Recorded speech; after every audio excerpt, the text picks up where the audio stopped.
हे तांबे भरून आलं की पाणी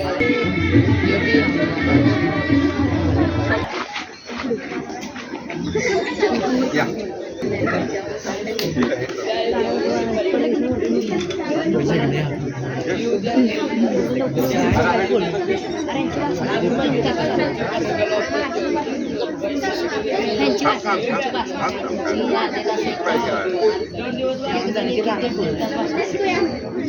थांब ना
आयोजित 16वे एक दिवसीय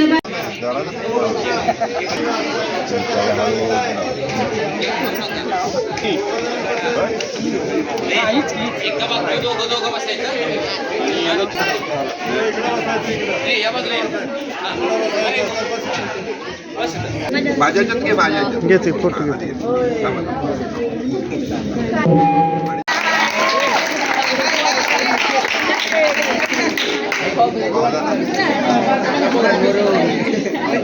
आपल्या देशाचा आणि आपल्या राज्याचा ध्वज सदा उंच फडकत राहो. आम्ही महाराष्ट्राचे पुत्र गर्वाने म्हणतो, आमचा महाराष्ट्र महान. या गीताचे सुरेल गायन करत आहेत विद्यालयाचे माजी मुख्याध्यापक सावंत सर व मामुलकर मामा सादर करत आहेत. मी सर्वांना विनंती करते, आपण सर्वांनी आपल्या जागेवर उभे राहावे.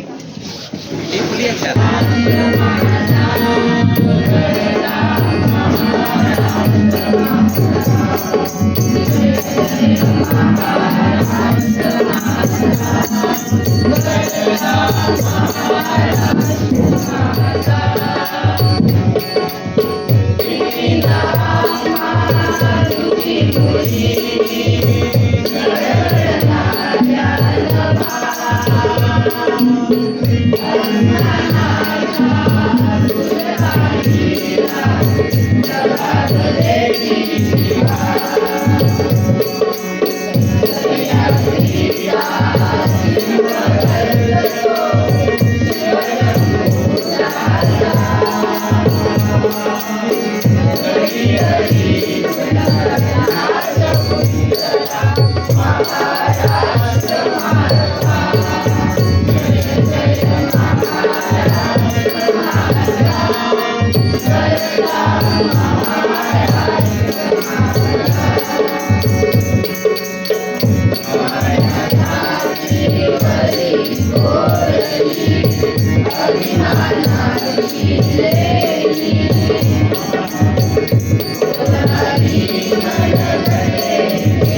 सर्वांना नमस्कार. आज आपल्या विद्यालयामध्ये दरवर्षीप्रमाणे आपण अमरेंद्र भास्कर मराठी साहित्य संस्था पुणे शाखा सातारा या संस्थेतर्फे आपण बालकुमार साहित्य संमेलन भरवतो. आपली नागेवाडीची लोकमंगल हायस्कूल आणि बालकुमार साहित्य संस्था शाखा सातारा असं संयुक्त विद्यमाने आपण हा कार्यक्रम पार पाडत असतो दरवर्षी आणि अतिशय आपल्याला त्यासाठी सुंदर असा प्रतिसाद देखील मिळतो आणि एक सुंदर कार्यक्रम आपल्या शाळेमध्ये होत असतो. तर आजच्या या कार्यक्रमाला आपल्या शाळेमध्ये उपस्थित असलेले आपले शाळेचा गौरव असलेले असे माजी विद्यार्थी आज आपल्याला इथे पाहुणे म्हणून सर्व लाभलेले आहेत. तर या लोकमंगल हायस्कूलचे अध्यक्ष शिरीष चिटणीस, त्याचप्रमाणे आजच्या कार्यक्रमाचे माननीय सागर शिंदे, अक्षय भोसले आणि कुलदीप पवार हे आपल्या शाळेचा गौरव असणारे माजी विद्यार्थी इथं उपस्थित राहिलेले, त्याबद्दल मी प्रथम त्यांचे स्वागत करते. तसेच या विद्यालयाचे तसेच उपस्थित असणारे आपले पाटील सर, तसेच बालकुमार साहित्य संस्थेचे जमदाडे सर, जमदाडे सर आणि इथल्या शाळेमधले इतर सर्व पुढे इथं उपस्थित आहेत. पुढे सरांचं पण मी स्वागत करते. कसबे सर, जाधव सर, त्यानंतर आपले मामा माहुलकर मामा, सावंत मामा आणि सगळे विद्यार्थी या सगळ्यांचं मी स्वागत करते. तर हा जो कार्यक्रम आहे म्हणजे हे जे बालकुमार साहित्य संस्थापन संमेलन आपण घेत असतो, बालकुमार म्हणजे छोटे आणि कुमार गटातले मोठे आणि प्राथमिक विभागातली मुलं आणि पुढची आपली माध्यमिकची मुलं, असे बालकुमारांसाठी हे सगळं योजलं जातं. तर आजचा दिवसही किती छान आहे बघा. आज काय आहे? दत्त जयंती आहे आणि आत्ताच आपण काय केलेलं आहे दत्त जयंतीचं, खाली आपण दत्ताच्या गुरुदेव दत्तांच्या प्रतिमेला आपण पुष्प अर्पण केलेली आहेत आणि सुंदर असं भजन माहुलकर मामाने आता गायलेलं आहे मुलांच्या बरोबर, मुलांच्या साथीने. तर इतकं छान वातावरण निर्मिती झालेली आहे. आपण बघा, तुम्हाला वाचनाची आवड निर्माण व्हावी, तुमच्यातल्या कलांची जोपासना व्हावी, तुम्हाला त्याची जाणीव झाली पाहिजे की आपल्यात नक्की काय आहे आणि ते या अशा संमेलनाच्या निमित्ताने तुम्हाला जाणीव होत असते जास्त की आपण काय केलं पाहिजे, आपल्याला कुठली कला अवगत आहे, इतर विद्यार्थी काय करतायत, आपण पण हे करू शकतो. किंवा आता हे जे विद्यार्थी तुम्हाला मार्गदर्शन करणार आहेत आपल्या शाळेत आलेले, तर त्या मुलांच्या मार्गदर्शनामुळे आपल्यात काय फरक पडणार आहे, आपण आणखी चांगलं काही करू शकतो. तर हे सगळं तुमच्यातली स्वची जाणीव तुम्हाला व्हावी यासाठी याचं आयोजन केलं जातं आणि त्यात आपण प्रत्येक वर्षी यशस्वी झालेलो आहोत. कारण दरवर्षी बघा नवीन याच्यात भर पडते की माझी विद्यार्थ्यांनी ही कामगिरी केलेली आहे, हा विद्यार्थी कुठे जाऊन पोहोचलेला आहे, ही विद्यार्थिनी आज काय पदावर आहे. तर हे आपल्या समोर येत असतं. बाहेर शाळा सुटली की इथून म्हणजे शाळा शिक्षण संपलं की ते विद्यार्थी बाहेरच्या जगात गेल्यावर सुद्धा चमकतायत आणि आपल्या शाळेचं आणि त्यांच्या कुटुंबाचंही नाव ते मोठं करतायत. हे आपल्याला अनुभव अतिशय चांगले आलेले आहेत. म्हणून ही शाळा सुद्धा त्यासाठी तुमची प्रसिद्ध आहे की सतत चांगले विद्यार्थी इथं घडवले जातात आणि त्यासाठी आपण ह्या अशा संमेलनांचं आयोजन मुद्दामून करतो की तुमच्यातल्या स्वची तुम्हाला जाणीव होऊन तुमच्या हातून दरवर्षी छान कामगिरी घडेल आणि मुख्य म्हणजे तुमच्या कला विकसित होतील. वक्तृत्व कला असेल तुमची, आणखी सगळ्या प्रकारच्या म्हणजे इतर चित्रकला असेल, वक्तृत्व कला, नृत्य कला, या सगळ्या कला, लेखन कला असेल, या सगळ्या कला तुम्हाला या ह्याच्यामध्ये संमेलनामध्ये याची तुम्हाला झलक बघायला मिळते आणि आपल्यालाही त्यात गोडी निर्माण होते. मुख्य म्हणजे वाचनाची गोडी जास्त निर्माण होईल तुम्हाला. वाचन केलं पाहिजे. तर हे गुरु पुस्तक म्हणजे आपले गुरु आहेत, हो की नाही.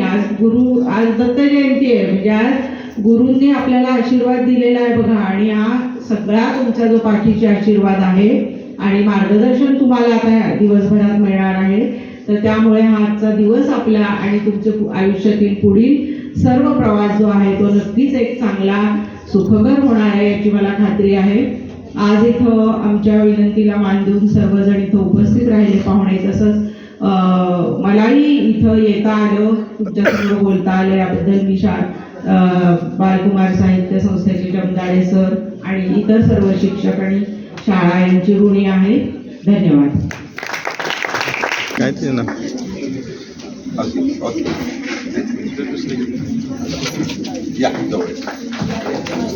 कार्यक्रमाचे अध्यक्ष माननीय श्री चिटणीस यांचे स्वागत विद्यालयाचे ज्येष्ठ शिक्षक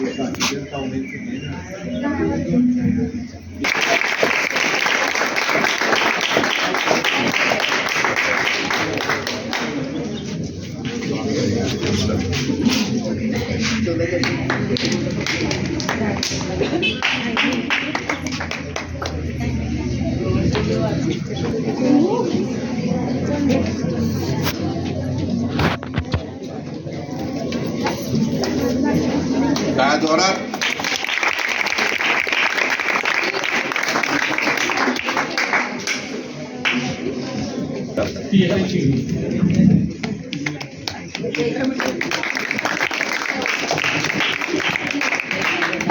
कार्यक्रमाचे चित्रीकरण करण्यासाठी भास्कर इंगळे लोकमंगल हायस्कूल MIDC सातारा हे आवड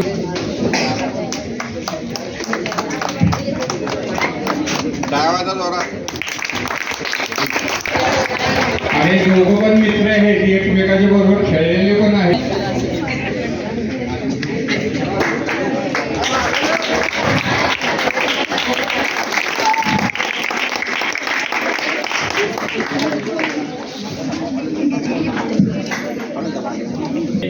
मी मनोगत करण्यासाठी उभा नाही, तर आपल्या विद्यालयामध्ये जे 3 प्रमुख पाहुणे आले आहेत ते कधी काळी या ग्राउंडवर खेळलेले आहेत. याच इमारतीमध्ये बागडलेली बालकं आता थोडी मोठी झालेली आहेत.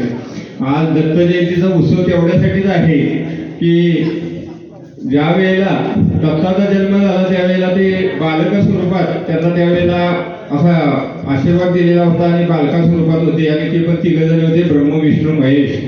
तसे हे या विद्यालयाचे 3 ब्रह्म विष्णू आणि महेश हे आता उंच भरारी घेऊन ते त्यांच्या कार्यामध्ये रममान झालेले आहे.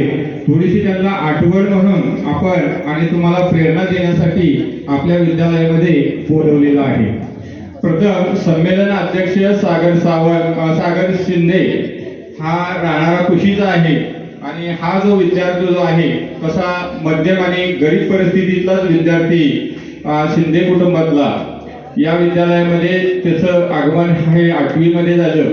त्याची बहीण स्नेहल शिंदे ही सुद्धा याच विद्यालयाची विद्यार्थिनी आहे आणि त्यांनी मला मगाशीच त्या ठिकाणी सांगितलं की त्याची जी बहीण आहे तिचं आता जर्मनीमध्ये तिचं लग्न झालेलं आहे. नवरा बायको जर्मनीमध्येच राहतात, परंतु तिला जर्मनीमध्ये कालच नवीन नोकरीची अपॉइंटमेंट मिळालेली आहे आणि चांगल्या पगाराची, म्हणजे तिथल्या पगाराचा जर अंदाज धरला तर ते साधारणपणे 30-40 लाखाच्या आसपासचं पॅकेज हे तिला त्या ठिकाणी मिळालेलं आहे. की आपल्या विद्यालयाच्या दृष्टीने आनंदाची आणि अभिमानाची गोष्ट आहे. सागरचं शिक्षण या ठिकाणी झालेलं होतं आणि पूर्णपणे सर्व विषयामध्ये तो तरबेज होता. तो खेळामध्ये सुद्धा जाधव सरांनी सांगतील की खेळामध्ये तरबेज होता, चित्रकलेमध्ये तरबेज होता, इंग्रजी गणित त्याचं आवडीचं विषय त्या ठिकाणी होतं. आणि तसं बघायला गेलं तर त्याचं कुटुंब सुद्धा अख्ख्या गावामध्ये नम्र कुटुंब म्हणून ओळखलं जातं. असा हा सागर शिंदे इथून त्या ठिकाणी गेल्यानंतर त्याने डिप्लोमा केला, नंतर डिग्री मिळवली. हा खरा तर विषय त्याचा मेकॅनिकल इंजिनियर आहे, परंतु नंतर त्याचा आवड त्यांनी IT मध्ये जास्तीत जास्त जपलेली आहे. आणि त्यांनी मगाशी साहेबांना सांगितलं की मी 5-6 देशामधून त्या ठिकाणी प्रवास केलेला आहे, कंपनी निमित्तानं तो गेलेला आहे, प्रोजेक्ट त्याचे भरपूर त्या ठिकाणी केलेले आहे. असा हा संमेलन अध्यक्ष तुम्ही त्या ठिकाणी त्या कोपऱ्यामध्ये SSC बोर्ड प्रथम आलेल्या विद्यार्थ्यांचा जर बोर्ड बघितला तर एकाच कुटुंबातले बनी भावंड आणि ते दोघंच बनी भावंड आहेत आणि तिथं दोघांचं पण नाव या बोर्डावर लागलेलं आहे. तर त्याचं आपण टाळ्याच्या गजरामध्ये सगळ्यांनी स्वागत करू.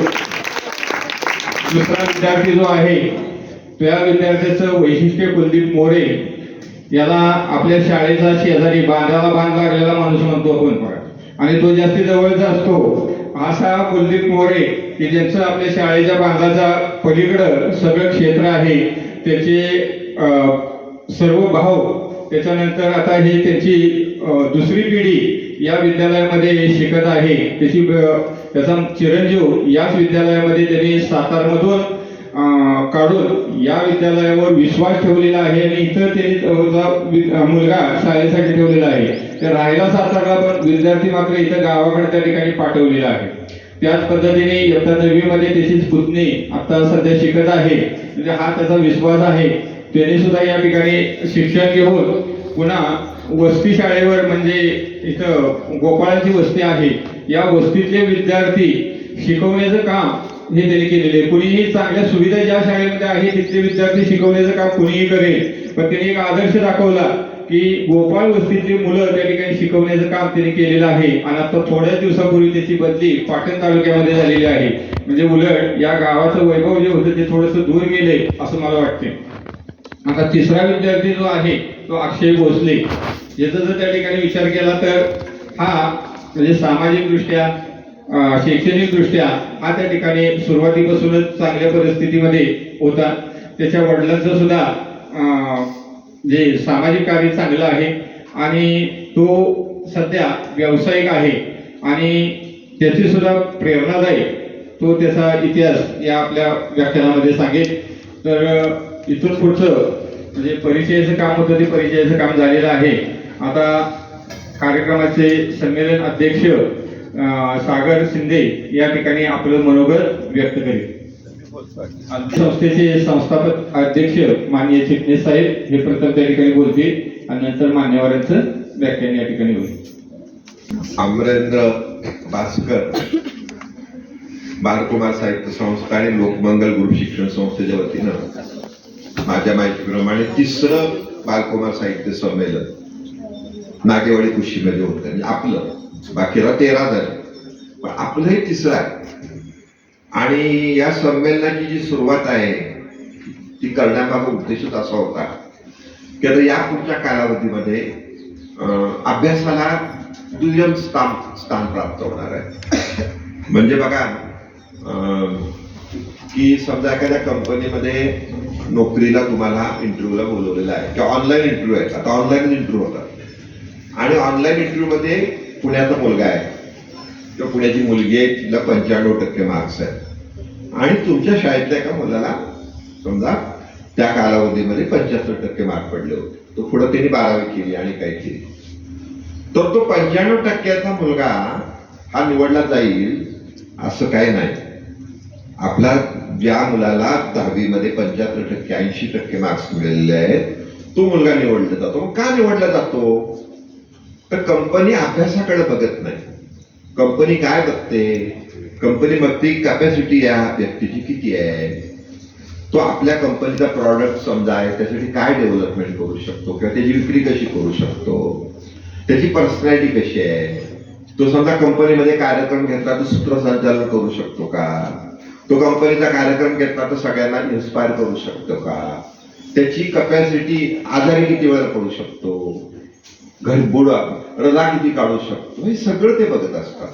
आणि सिलेक्शन जे होतं ते कंपनीच्या विकासाच्या संदर्भात होतं. त्याच्यामुळे हे जे सगळे अभ्यासातून नाही मिळत. आपल्या शाळेत बघा, आपल्या शाळेमध्ये प्रत्येक विद्यार्थी विद्यार्थिनीला बोलायला प्रवृत्त केलं जातं, कथाकथन सांगायला प्रवृत्त केलं जातं, साहित्य संमेलनामध्ये वेगवेगळ्या संधी दिल्या जातात, ग्रंथ महोत्सवामध्ये आपल्याला बोलवलं जातं. एवढंच नव्हे तर आपल्या शाळेचं नाटक प्रत्येक वेळेला बसतं. आपल्या शाळेमध्ये सांस्कृतिक कार्यक्रम होतात. ज्याला पेटी शिकायची त्याला पेटी शिकवली जाते, ज्याला तबला शिकवले त्याला तबल्यासाठी मार्गदर्शन केलं जातं. अशा प्रत्येक गोष्टी केल्या जातात त्याच्यामुळे नागेवाडी शाळा ही आपल्या वरळी सेंटरमध्ये काय 1 नंबरला असते. एवढंच नव्हे तर नुसती 1 नंबरला नाही, तर आपल्या शाळेतल्या मुलं ही इन्फोसिसची जी काही स्कीम केलेली आहे त्याच्यामध्ये निवडले गेले. ते कसे निवडले गेले तर त्यांनी पहिल्यांदा त्याचे इंटरव्ह्यू घेतले, त्यांचं सगळं केलं आणि ते घरापर्यंत पोहोचले. घर खरंच जरुरी आहे का? त्याच्यामुळे तुम्ही सर्व विद्यार्थी लक्षात घ्या. मी अलीकडे बघतोय की प्रत्येकाला संधी जी मिळतीये ती विशेषतः धडपडणाऱ्या मुलाला मिळते, धडपडणाऱ्या मुलीला मिळते, शिक्षणाला मिळतीच असं नाही. आणि ही बाब आपल्याला महत्वाची वाटते. सगळ्यांकडे लक्ष आहे, सगळ्यांकडे लक्ष आहे. 5 मिनिटं बोलणार आहे. आज बघा, आज आपल्याकडं कोण आलंय? सागर शिंदे आहे. सागर शिंदे काय झाले? Mechanical engineer. पण मेकॅनिकल इंजिनियर राहिलं बाजूला, त्यांची जी पोस्टिंग आहे ना IT मध्ये ती आता वेगळी, आता त्याच्या भाषणामध्ये सांगते. जसं माझी मुलगी मेकॅनिकल इंजिनियर आहे, पण ती मेकॅनिकल इंजिनियर राहिलं बाजूला, ती मार्केटिंग करते. कुणाचं मार्केटिंग करते ती? तर ऑस्ट्रेलिया गव्हर्नमेंटचं मार्केटिंग करते. काय मार्केटिंग करते? तर ऑस्ट्रेलिया गव्हर्नमेंटमध्ये ज्यांच्याकडे पैसे आहेत 1000 कोटी, 500 कोटी, 2000 कोटी कंपन्यांमध्ये, त्याची गुंतवणूक करण्यासाठी ती त्या लोकांना भेटते, त्यांच्याशी कम्युनिकेशन करते आणि ती म्हणजे या प्रोजेक्टमध्ये गुंतवा. आता तिचं खरं काम काय? तिने काय निवडलं होतं? तर मेकॅनिकल इंजिनियर. याचा अर्थ असा होतो की तुमच्या शिक्षणाचा उपयोग, सगळ्या मुलांकडे लक्ष द्या, सगळ्यात ताळ बसा, सगळे ताळ बसा. तुमच्या शिक्षणाचा उपयोग होण्यासाठी तुम्हाला अष्टपैलू व्यक्तिमत्व तुमचं झालं पाहिजे. दुसरे मला विद्यार्थी आहेत, कोण आहे? कुलदीप मोरे. आता सांगितलं की ज्यांनी DED केलं, परंतु शाळेमध्ये शिकवता गावातल्या विद्यार्थ्यांना शिकवलं, इथं जी वस्ती आहे तिथं जाऊन शिकवलं आणि एक आपलं व्यक्तिमत्व तयार केलं. आणि त्यांच्यावर आता भरपूर लिहितील, म्हणजे ज्या वस्तीवर ते जाऊन शिकवतात ती मंडळी पटापटा पुढे गेल्यावर पहिल्यांदा कुणाचं नाव लिहितील? पहिल्यांदा लिहितील कुलदीप मोरेचं लिहितील आणि नंतर कुणाचं लिहितील? आई वडिलांचं लिहितील आणि कुणाचं लिहितील. आणि अक्षय भोसलेंचं किती कौतुक आहे बघा. म्हणजे त्यांनी स्वतः डिप्लोमा केला, डिप्लोमा करताना नोकरी करण्याच्या लक्षात आलं की माझ्याकडे ह्याच्याकडे जास्त कॅपॅसिटी आहे. ते काय करतात? जुन्या गाड्या विकणे घेऊन वेगवेगळ्या कंपनीशी त्यांनी त्यांचं टायअप आहे. आता मला माहित नव्हतं, जाता भेटेल त्यांना. तर हे सगळं त्यांनी जे मिळवलं त्या मिळवण्यामध्ये शाळेचा पण सहभाग आहे. म्हणजे त्या कालावधीमध्ये आत्ताच पाटील सर म्हटले वर्ग शिक्षक होता. तो काय होता? वर्ग शिक्षक. जेव्हा तुमचा शिक्षक मुख्याध्यापक होता, शिक्षकांचा शिक्षक होता तो. म्हणजे ज्या वेळेला शिक्षक दिन असतो तर त्यांनी त्याचं नेतृत्व गुण दाखवून दिले.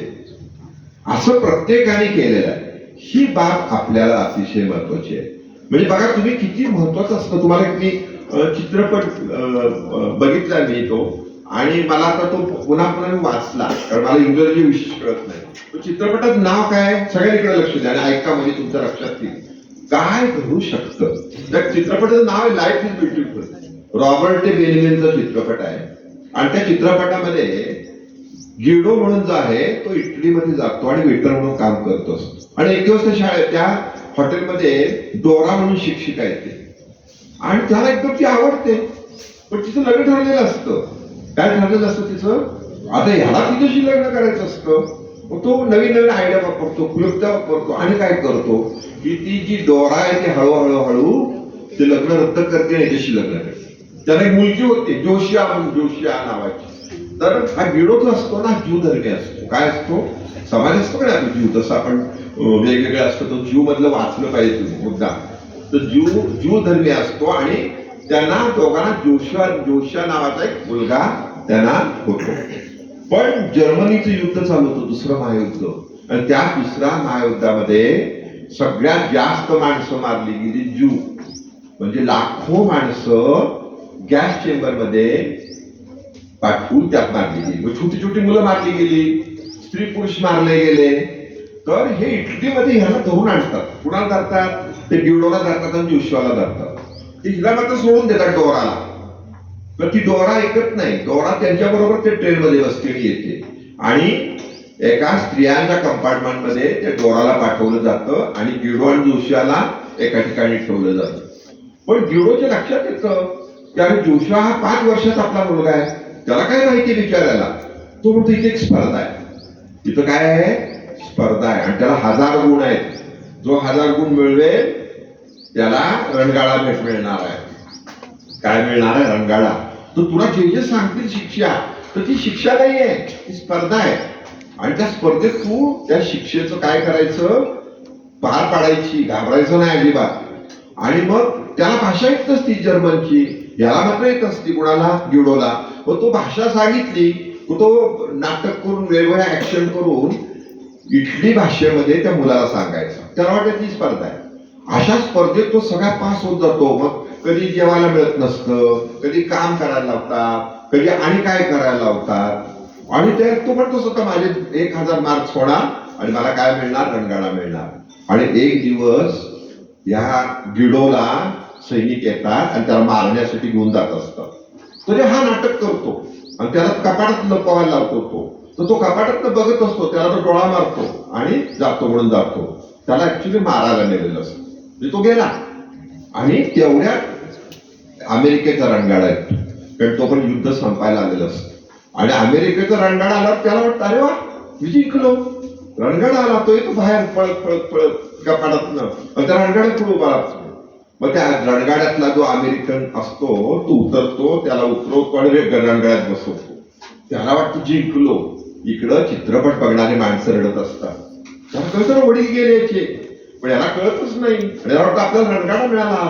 आणि मग त्याची आईची गाठ पडली. मग त्यांना लोकांना आनंद होतो. तर तुम्ही समजून घ्या परिस्थिती काय. त्या परिस्थितीमध्ये वडिलांनी आपल्या मुलाला कसं वाचवलं, त्या परिस्थितीमध्ये आपल्या मुलाचं संगोपन कसं केलं, त्या घडलेल्या घटना आहेत, त्याच्यावर चित्रपट निघालेले आहेत. म्हणून चिटणीस मॅडमनी सांगितलं ते फार महत्वाचं आहे. म्हणजे आज बघा सागर शिंदे वेगवेगळ्या देशात जाऊन आलाय, बरोबर आहे का नाही? पण तुम्ही काय त्या देशात जायला पाहिजे का? नाही. तो जो तुम्हाला सांगेल ते तुम्हाला कुठं बघायला मिळेल? सांगा, कुणी सांगा कुठं बघायला मिळेल? पुस्तकात बघायला मिळेल. कशात मिळेल? पुस्तकात. म्हणजे तुम्हाला ती ग्रंथालय आहे का नाही, ते ग्रंथालय एवढं भारी आहे, तुम्हाला जग फिरून आणते. काय आता समजा दुबईच्या एखाद्या कंपनीची तुमचा इंटरव्ह्यू झाला, खरं तुम्ही दुबईत गेलाय का? नाही. पण त्यांना प्रश्न विचारता तुम्ही जर त्यांना दुबईची माहिती दिली समजा, तर किती महत्वाचं होईल. आज आपण बघितलं यशवंतराव चव्हाण काय झाले, मुख्यमंत्री झाले, देशाचे गृहमंत्री झाले आणि त्यांनी सगळं नाव कमवलं. पण तुम्हाला माहिती पाहिजे की लहानपणी त्यांच्या गावामध्ये वडील लांबणेत होते, लांबणेत होता, छोटा होता मुलगा. पळत पळत पळत पळत गेला तो आणि वडिलांचा हात धरला. वडिलांनी त्याला ढकलून दिलं. काय केलं? ढकलून दिलं. तो त्यांच्या मागं मागं मागं मागं मागं आला घरापर्यंत. मग वडील काहीतरी आईशी बोलले आणि आईशी बोलल्याबरोबर आईने काय केलं? हंतरून पांघरून घेतलं आणि ते बाहेर आणून टाकलं. कुणाचं? म्हणजे वडिलांना घरात झोपायला काय केली? बंदी करून टाकली आणि तिने तिथं झोपायची व्यवस्था केली. मग त्याला कळलं, आणि नंतर कळलं आणि त्या वडील गेले, एक्सपायर झाले. वडील प्लेगने आजारी पडले होते. परंतु आईने बिचारीने यशवंतरावांना शिकवलं. शाळेमध्ये यशवंतराव चव्हाण पुस्तकं वाचायचे, वक्तृत्व स्पर्धेत भाग घ्यायचे. आणि मग एक शेणोलीकर मास्तर होते, शेणोलीकर. त्यांना काय शिकवायचे? क्रिकेट शिकवायचे. आणि त्या दिवशी एक दिवशी विचारलं वर्गात, काय विचारलं की तू कोणाला काय बनायचंय, कुणाला काय बनायचं? कोण म्हटलं मी पोलीस बनणार, कोण म्हटला मी मिलिटरीत जाणार, कोण म्हटला मी दुकान टाकणार. याला विचारलं. हा म्हटला मी यशवंतराव चव्हाण होणार. काय म्हटला? मी यशवंतराव. हे घडलेली घटना आहे. पण ती शेवटची निर्णय कारण राग आला. काय मुलगा अरोगंट आहे, मी यशवंतराव चव्हाण होणार म्हणतोय. यांनी वास्तविक मी हा होणार, तो होणार, तो होणार, मी सागर शिंदे सारखं नोकरीला लागणार, मी कुलदीप मोरे सारखा शिक्षक होणार, मी अक्षय भोसले सारखं जुन्या नव्या गाड्या विकणार, असं काय सांगत नाही. काय सांगतो? मी यशवंतराव चव्हाण होणार. पण शेवणीकर गेले. मग हेडमास्तर आले. हेडमास्टरनी त्याला विचारलं यशवंतराव चव्हाणांना, तू काय म्हटलास? पण त्यांनी सांगितलं असं असं. तेवढं बरोबर आहे, तू योग्य केलंस, कारण तू तुझी पर्सनॅलिटी डेव्हलप करायची ठरवलेलं आहेस. त्याच्यामुळं हे संमेलन एवढ्यासाठी आहे की तुमचं व्यक्तिमत्व विकसित झालं पाहिजे. आपण काय निर्णय घेतला? पहिल्या वर्षी मला आठवते की आपण एक पाहुणे बोलवले होते, पण आपण काय केलं? माझी विद्यार्थी बोलवले. पाहुणे बोलले, कोणी टाळ्या नाही वाजवल्या, पण हळूहळू बारीक बारीक बारीक वाजवल्या. आणि माझी विद्यार्थी बोलवले, त्यांनी आठवणी सांगितल्या शाळेच्या, त्यांनी कशी डेव्हलपमेंट केली सांगितली, पर्सनॅलिटी कशी वाढवली सांगितली. विद्यार्थ्यांनी टाळ्या वाजवल्या. तेव्हा आमच्या लक्षात आलं तुम्हाला कोण पाहिजे, प्रमुख पाहुणा पाहिजे का माझे विद्यार्थी पाहिजे तर माझे विद्यार्थी पाहिजे. कारण तो शिक्षकांच्या आठवणी सांगतो, तो इथं कुठल्या बेंचवर बसला ते सांगतो, शाळेमध्ये शिक्षकांनी शिक्षा दिली पण त्याचा फायदा कसा झाला ते सांगतो, आमच्याकडे अभ्यास करून कसा घेतला ते सांगतो. आणि त्याच्यामुळे तुमच्यामध्ये व्यक्तिमत्व विकास होतो. एवढंच नव्हे तर माझी विद्यार्थ्यांना बरं वाटतं, अरे च्या माझ्या शाळेमध्ये ज्या शाळेने मला मोठं केलं, ज्या शाळेने मला शिकवलं तिथं मी काय म्हणून जाणार आहे, प्रमुख पाहुणा म्हणून जाणार आहे. तेव्हा आज सगळे जेवढे उपस्थित आहेत त्या प्रत्येकाची इच्छा झाली पाहिजे की मी या शाळेत प्रमुख पाहुणा म्हणून पुढे कधीतरी येईन. साहेब आम्ही काय, आम्हाला माहित नाही आमचं वय आता किती 67 झालं आणि किती माहित नाही, पण 15, 20, 25 वर्षात तुम्ही याल तेव्हा आम्ही जरी नसलो तरी तुम्ही या शाळेमध्ये आलं पाहिजे. तुम्ही या शाळेतले शिक्षक जे आहेत, माझी शिक्षक होते त्यावेळेला, नवीन शिक्षक असतील, आपण काय करून घेतो, आपण हस्तलिखित करून घेतो. पण तुम्ही समजा 2025-26 चे विद्यार्थी आहे, तुम्ही आलेल्या शिक्षकांना म्हटलं पाहिजे सर मला 2025-26 हस्तलिखित बघायचं, त्यात माझी कविता आहे, त्यात माझा लेख आहे, त्यात माझं चित्रकला आहे, त्यात माझं आणखीन काय आहे. तर हे जे सगळं आहे हे तुम्हाला आयुष्यामध्ये मोठं करणार आहे. तुम्हाला नवीन नवीन वेगवेगळ्या गोष्टीला तोंड द्यायला शिकवणार आहे. तर हे शिकवण्यासाठी हे संमेलन आहे. या ठिकाणी सागर शिंदे, कुलदीप मोरे, अक्षय भोसले यांचं सगळ्यांचं स्वागत करू. टाळ्या वाजवा तिन्ही माझे विद्यार्थी. त्याचबरोबर जमदानी सर, पाटील सर, कसबे सर आवडतात कोणाकोणाला आवडतात. कसबे सर शिकवतात चांगलं, कुणाला आवडतात हात वर करा. सगळेच करू नका, नाही तर नाही म्हणून सांगा. पण मी तुमच्याकडे का पाठवलं कसबे सर,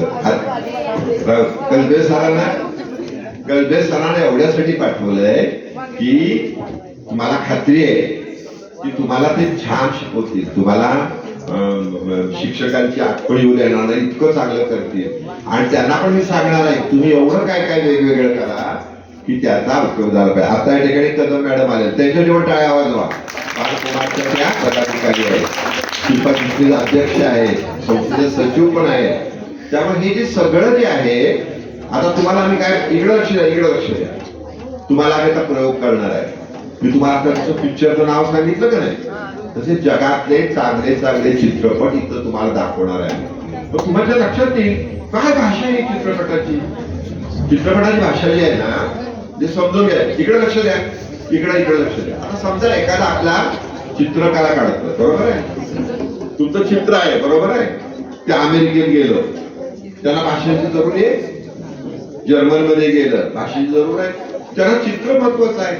तसं आपल्याला वेगवेगळ्या गोष्टीमध्ये आपल्याला प्रगती करता आली पाहिजे. पुन्हा एकदा तुमच्या सर्वांचं मी स्वागत करतो. या संमेलनामध्ये वेगवेगळ्या तुमच्या कला, तुमचं कथाकथन, तुमचं सगळं आज आम्हाला दिवसभर ऐकायला मिळणार आहे. विशेषतः आजचे आलेले तिन्ही माजी विद्यार्थी सागर शिंदे, कुलदीप मोरे आणि अक्षय भोसले यांच्या भाषणांनी, यांच्या मनोगतांनी तुम्हाला स्फूर्ती मिळेल. तुम्हाला विशेषतः नवीन किंवा तुम्ही त्यांची मैत्री करून घेतली पाहिजे. तुम्हाला लक्षात आलं पाहिजे अरे यांची मैत्री तर आम्हाला फायदा होऊ शकतो, आम्हाला मदत होऊ शकते, त्यांचं काय नक्की आहे हे सगळं तुम्हाला हो अशी मी या ठिकाणी विनंती करतो आणि माझं मनोगत संपूर्ण घेऊन घ्या.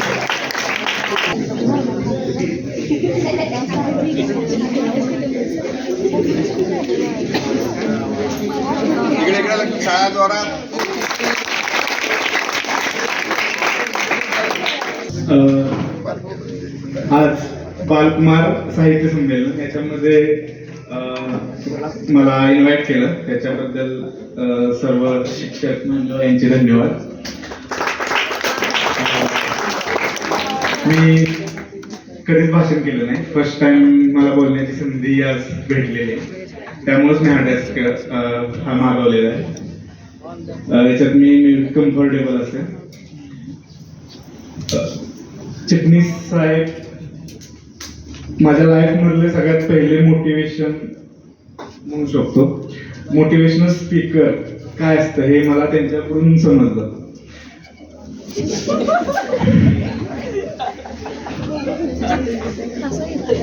ते फ्रिक्वेंटली येत असायचे, तेव्हा सगळे वर्ग असेच जमा व्हायचे, ते नवीन नवीन गोष्टी सांगायचे. खूप गोष्टी त्यांच्याकडून शिकल्या.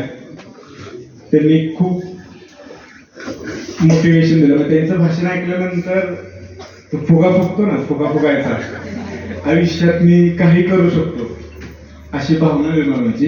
नंतर तो फुगा हळूहळू परत नेक्स्ट टाइम आला की परत फुगायचं. तसंच त्यांच्यामुळे आपल्याला येथे इतक्या जवळ एवढं खूप चांगलं शिक्षण घेण्याची संधी मिळाली. हे शिक्षण तुम्ही शहरात जर घ्यायचं असेल तर लाखोनी फी द्यावी लागते आणि त्याचं स्टँडर्ड पण आता एवढं राहिलं नाहीये. जेवढं इथं जे शिक्षक जेवढे कष्ट आपल्यावरती घेतात तेवढं बाहेर खूप कमी आहे आता.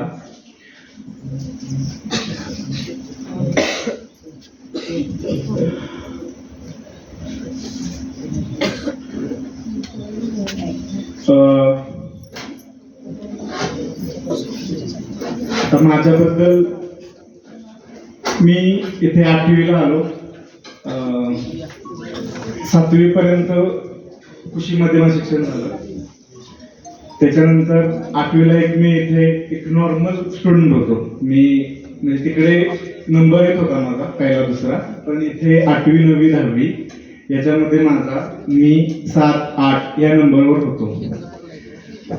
8वी मध्ये सर्वात आवडते शिक्षक किंवा ज्यांना मी आवडायचो असे हिंदीचे सर होते आणि पाटील सर होते.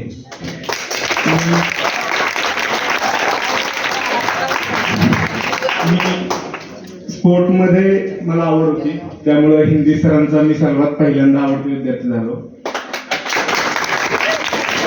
ते मला खूप कमी मारायचे. म्हणजे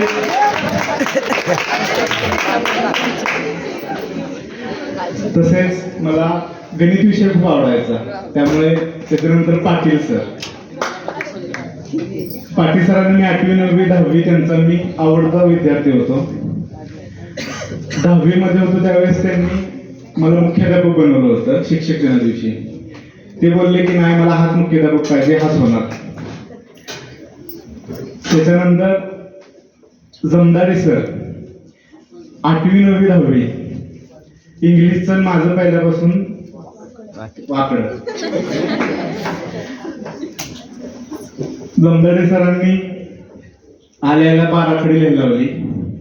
8वी मध्ये ते मला म्हणायचे, शिंदे तुला अजून इंग्लिश वाचा येत नाही. त्याच्यानंतर थोडी इम्प्रुव्हमेंट स्टार्ट झाली. इंग्लिश आत्ता जाणवते की तेव्हा जर मी एफर्ट्स घेतले असते तर अजून मी खूप काही करू शकलो असतो.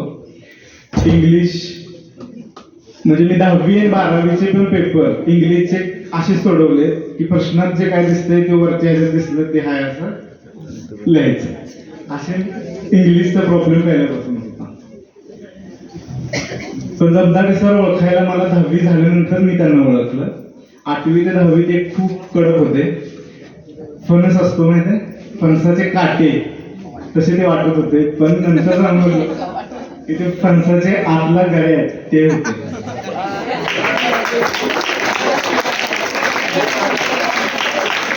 नंतर त्यांचा आमचा खूप पर्सनल संबंध आले.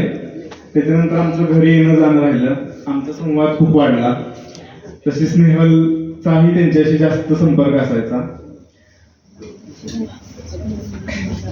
त्याच्यानंतर बाबर मॅडम मराठी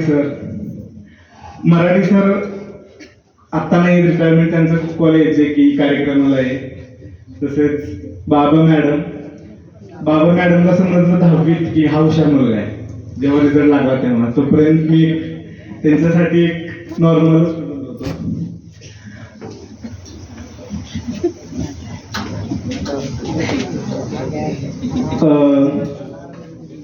आता माझा प्रवास 1ली ते 7वी मध्ये माझा नेहमी पहिला किंवा दुसरा नंबर असायचा.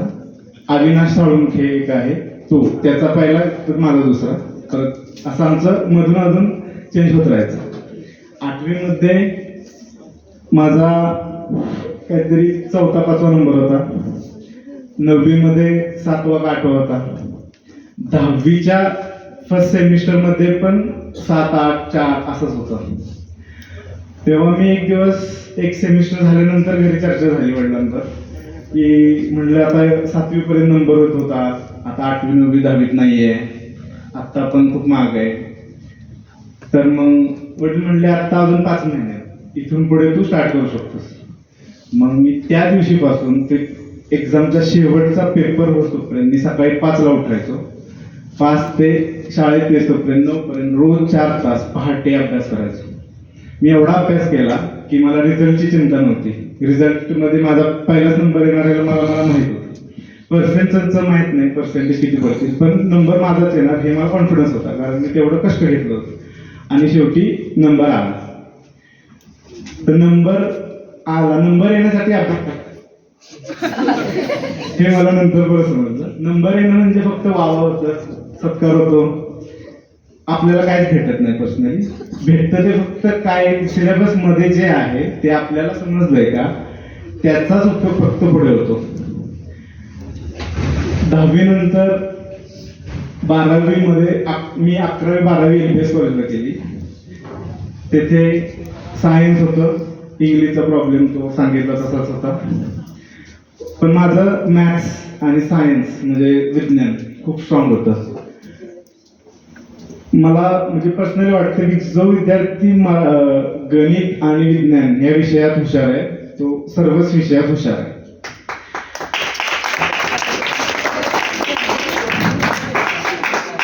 अकरावी 12वी LBS कॉलेजला केली. तिथे मला मराठी नको होतं म्हणून मी बायफोकल घेतलं, जिथे मला इलेक्ट्रॉनिक स्पेशल भेटलं. त्याच्यामध्ये 12वीला पण मला 80% भेटले, तिथे मला 3रा नंबर आला. पुन्हा एकदा नंबरसाठी अभ्यास करायचा नसतो, नॉलेज किती भेटतंय त्यासाठीच करायचा. 12वी नंतर मी गौरीशंकर गौरीशंकरला ऍडमिशन घेतलं.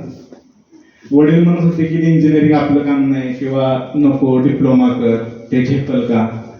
पण मी फर्स्ट इयरला पुन्हा तिथे पहिला नंबर आला माझा. त्याच्यानंतर हे 8वी ते 10वी मध्ये जे मला भेटलं, इथे मला शिस्त भेटली, स्पोर्ट भेटलं. एलिमेंटरी इंटरमिजिएट क्लासचं तिथे मी क्लास एलिमेंटरी इंटरमिजिएटचे आपले एक्झाम असते त्याच्यामध्ये सर 8 क्लास घेत होते. तर त्याचा मला असा फायदा झाला इंजिनिअरिंगला की इंजिनिअरिंग ग्राफिक ह्या सब्जेक्टमध्ये पूर्ण ड्रॉइंग असतं. त्याच्यामध्ये मला 91 मार्क्स होते 100, जे की 60-50 खूप झाले मार्क्स, पण त्यावेळेस मला त्याचा खूप फायदा झाला. परत 11वी 12वी जे ड्रॉइंग्स असतात सायन्समध्ये खूप सारे, त्याच्यामध्ये माझ्यासारखं ड्रॉइंग कोण काढत नव्हतं. ही गोष्टी ह्या 8वी 9वी 10वी म्हणजे हा बेस आहे माझ्यासाठी. जर मी पूर्ण एज्युकेशन मध्ये जर एखादी आठवणी म्हणायच्या तर फक्त 8वी ते 10वीतल्याच आठवणी आहेत ज्या मला अजून ताज्या आहेत, अजून त्या समोर दिसतात. पूर्ण इंजिनिअरिंग मध्ये काहीच आठवणी दिसत नाहीत किंवा 1ली ते 7वी. हे 8वी ते 10वी आपलं एज असं असतं की ज्यात आपल्याला समजायला स्टार्ट झालेलं असतं अबाउट लाईफ. त्याच्यामध्ये हे संस्कार इथे घडले. इंजिनिअरिंग नंतर मी पुण्यामध्ये गेलो. तिथे एकदा मी 6 महिने टीचिंग केलं स्टार्टला, मला टीचिंग करायला आवडायचं. त्याच्यानंतर एस्केप कंपनीमध्ये 1 वर्ष इंटर्नशिप केली. त्याच्यानंतर पुन्हा ती कंपनी सोडली. त्याच्यानंतर मी डिझाईनचा 6 महिने कोर्स केला. त्याच्यानंतर त्या कंपनीमध्ये 3 वर्ष काम केलं. त्या कंपनीनं मला परत चायनाला पाठवलं, तिथे मी काम केलं. त्याच्यानंतर पुन्हा फ्रान्ससाठी माझा विजा चाललेला, तो रिजेक्ट झाला, नाही तर फ्रान्सला पण जाण्याची संधी होती. तिथे त्या कंपनीतलं एक उदाहरण सांगतो की तिथे खूप कमी पगारात काम करायला लागायचं. खूप लोक काम करायचे नाहीत, मी खूप काम करायचो. सगळे म्हणायचे की तू का काम करतो, तुला एवढं मोबदला पण भेटत नाही. पण पहिल्यापासूनच जिद्द होती की केलं तर खूप चांगलंच करायचं. मग खूप काम करायचं, तर मग खूप मोठे मोठे प्रोजेक्ट यायचे, तर ते फक्त पहिले चांगला मोठा प्रोजेक्ट तो सागरला द्यायचा, असं त्यांचं थिंकिंग होतं. ते मोठे मॅनेजर अगदी MD पर्यंत माझं नव्हतं.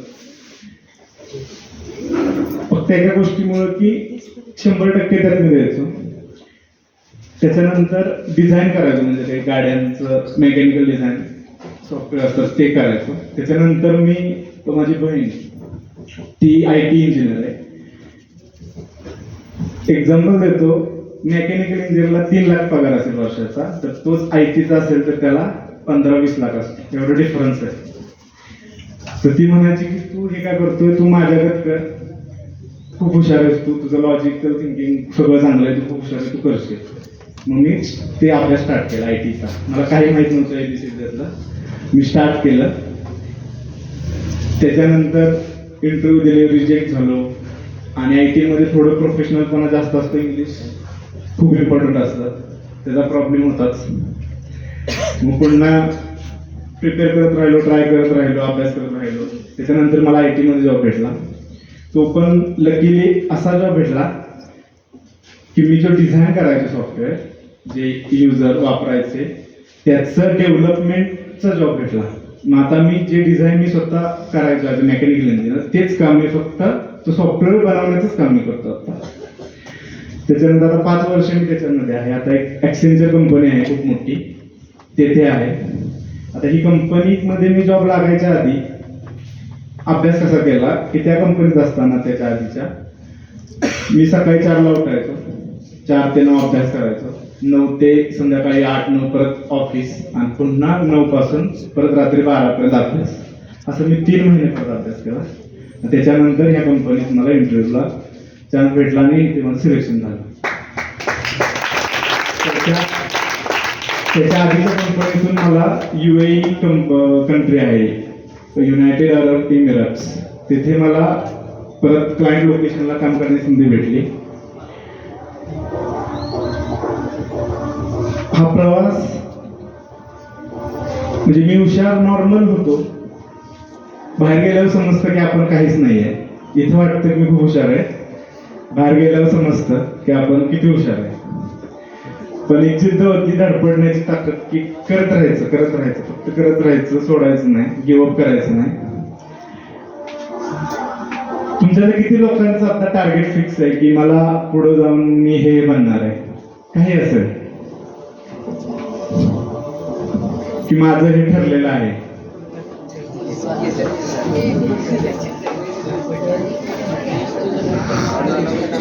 तुम्ही आता टार्गेट ठरवलं तरच ते तुम्ही अचीव्ह करू शकता.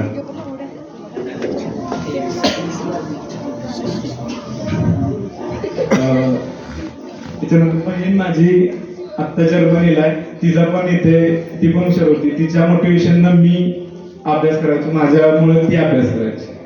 आमच्या दोघांतच एक फ्रेंडली कॉम्पिटिशन असायची. तिने इथे डिप्लोमा केला, परत पुण्यात कॉलेजला डिग्री केली. त्या कॉलेजमध्ये खूप मोठं कॉलेज होतं, खूप लांबची मुलं तिथे यायची हुशार. त्याच्यामध्ये पण तिनं 4 वर्ष पहिला नंबर काढला होता. खूप मोठी गोष्ट होती माझ्यासाठी.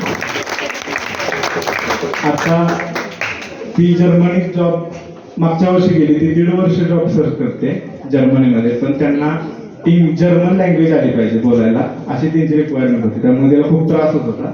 फायनली तिला आता रिसेंटली तिथे जॉब भेटला.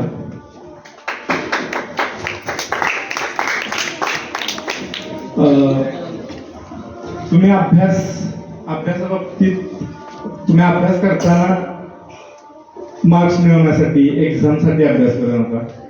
तुम्ही ते समजून घेण्यासाठी अभ्यास करा. अभ्यास करताना वाचन, लिखाण, मनन, चिंतन, संवाद ह्या गोष्टी हव्यात. त्या असतील तर अभ्यास परिपक्व होतो. त्याच्यानंतर आपण श्रीमंती म्हणतो, श्रीमंती कशाला म्हणतो आपण, ज्याच्याकडे जास्त पैसा असेल त्याला.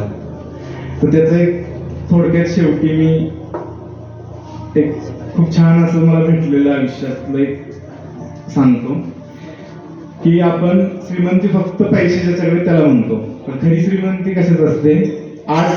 6 टाईप आहे श्रीमंतीचे. एक physical richness, financial richness, mental richness, emotional richness, social richness आणि स्पिरिच्युअल रिचनेस. फिजिकल रिचनेस म्हणजे तुम्ही हेल्दी किती आहे, तुमची स्ट्रेंथ, एनर्जी लेवल काय आहे. त्याच्यानंतर फायनान्शियल मध्ये पैसा, प्रॉपर्टी.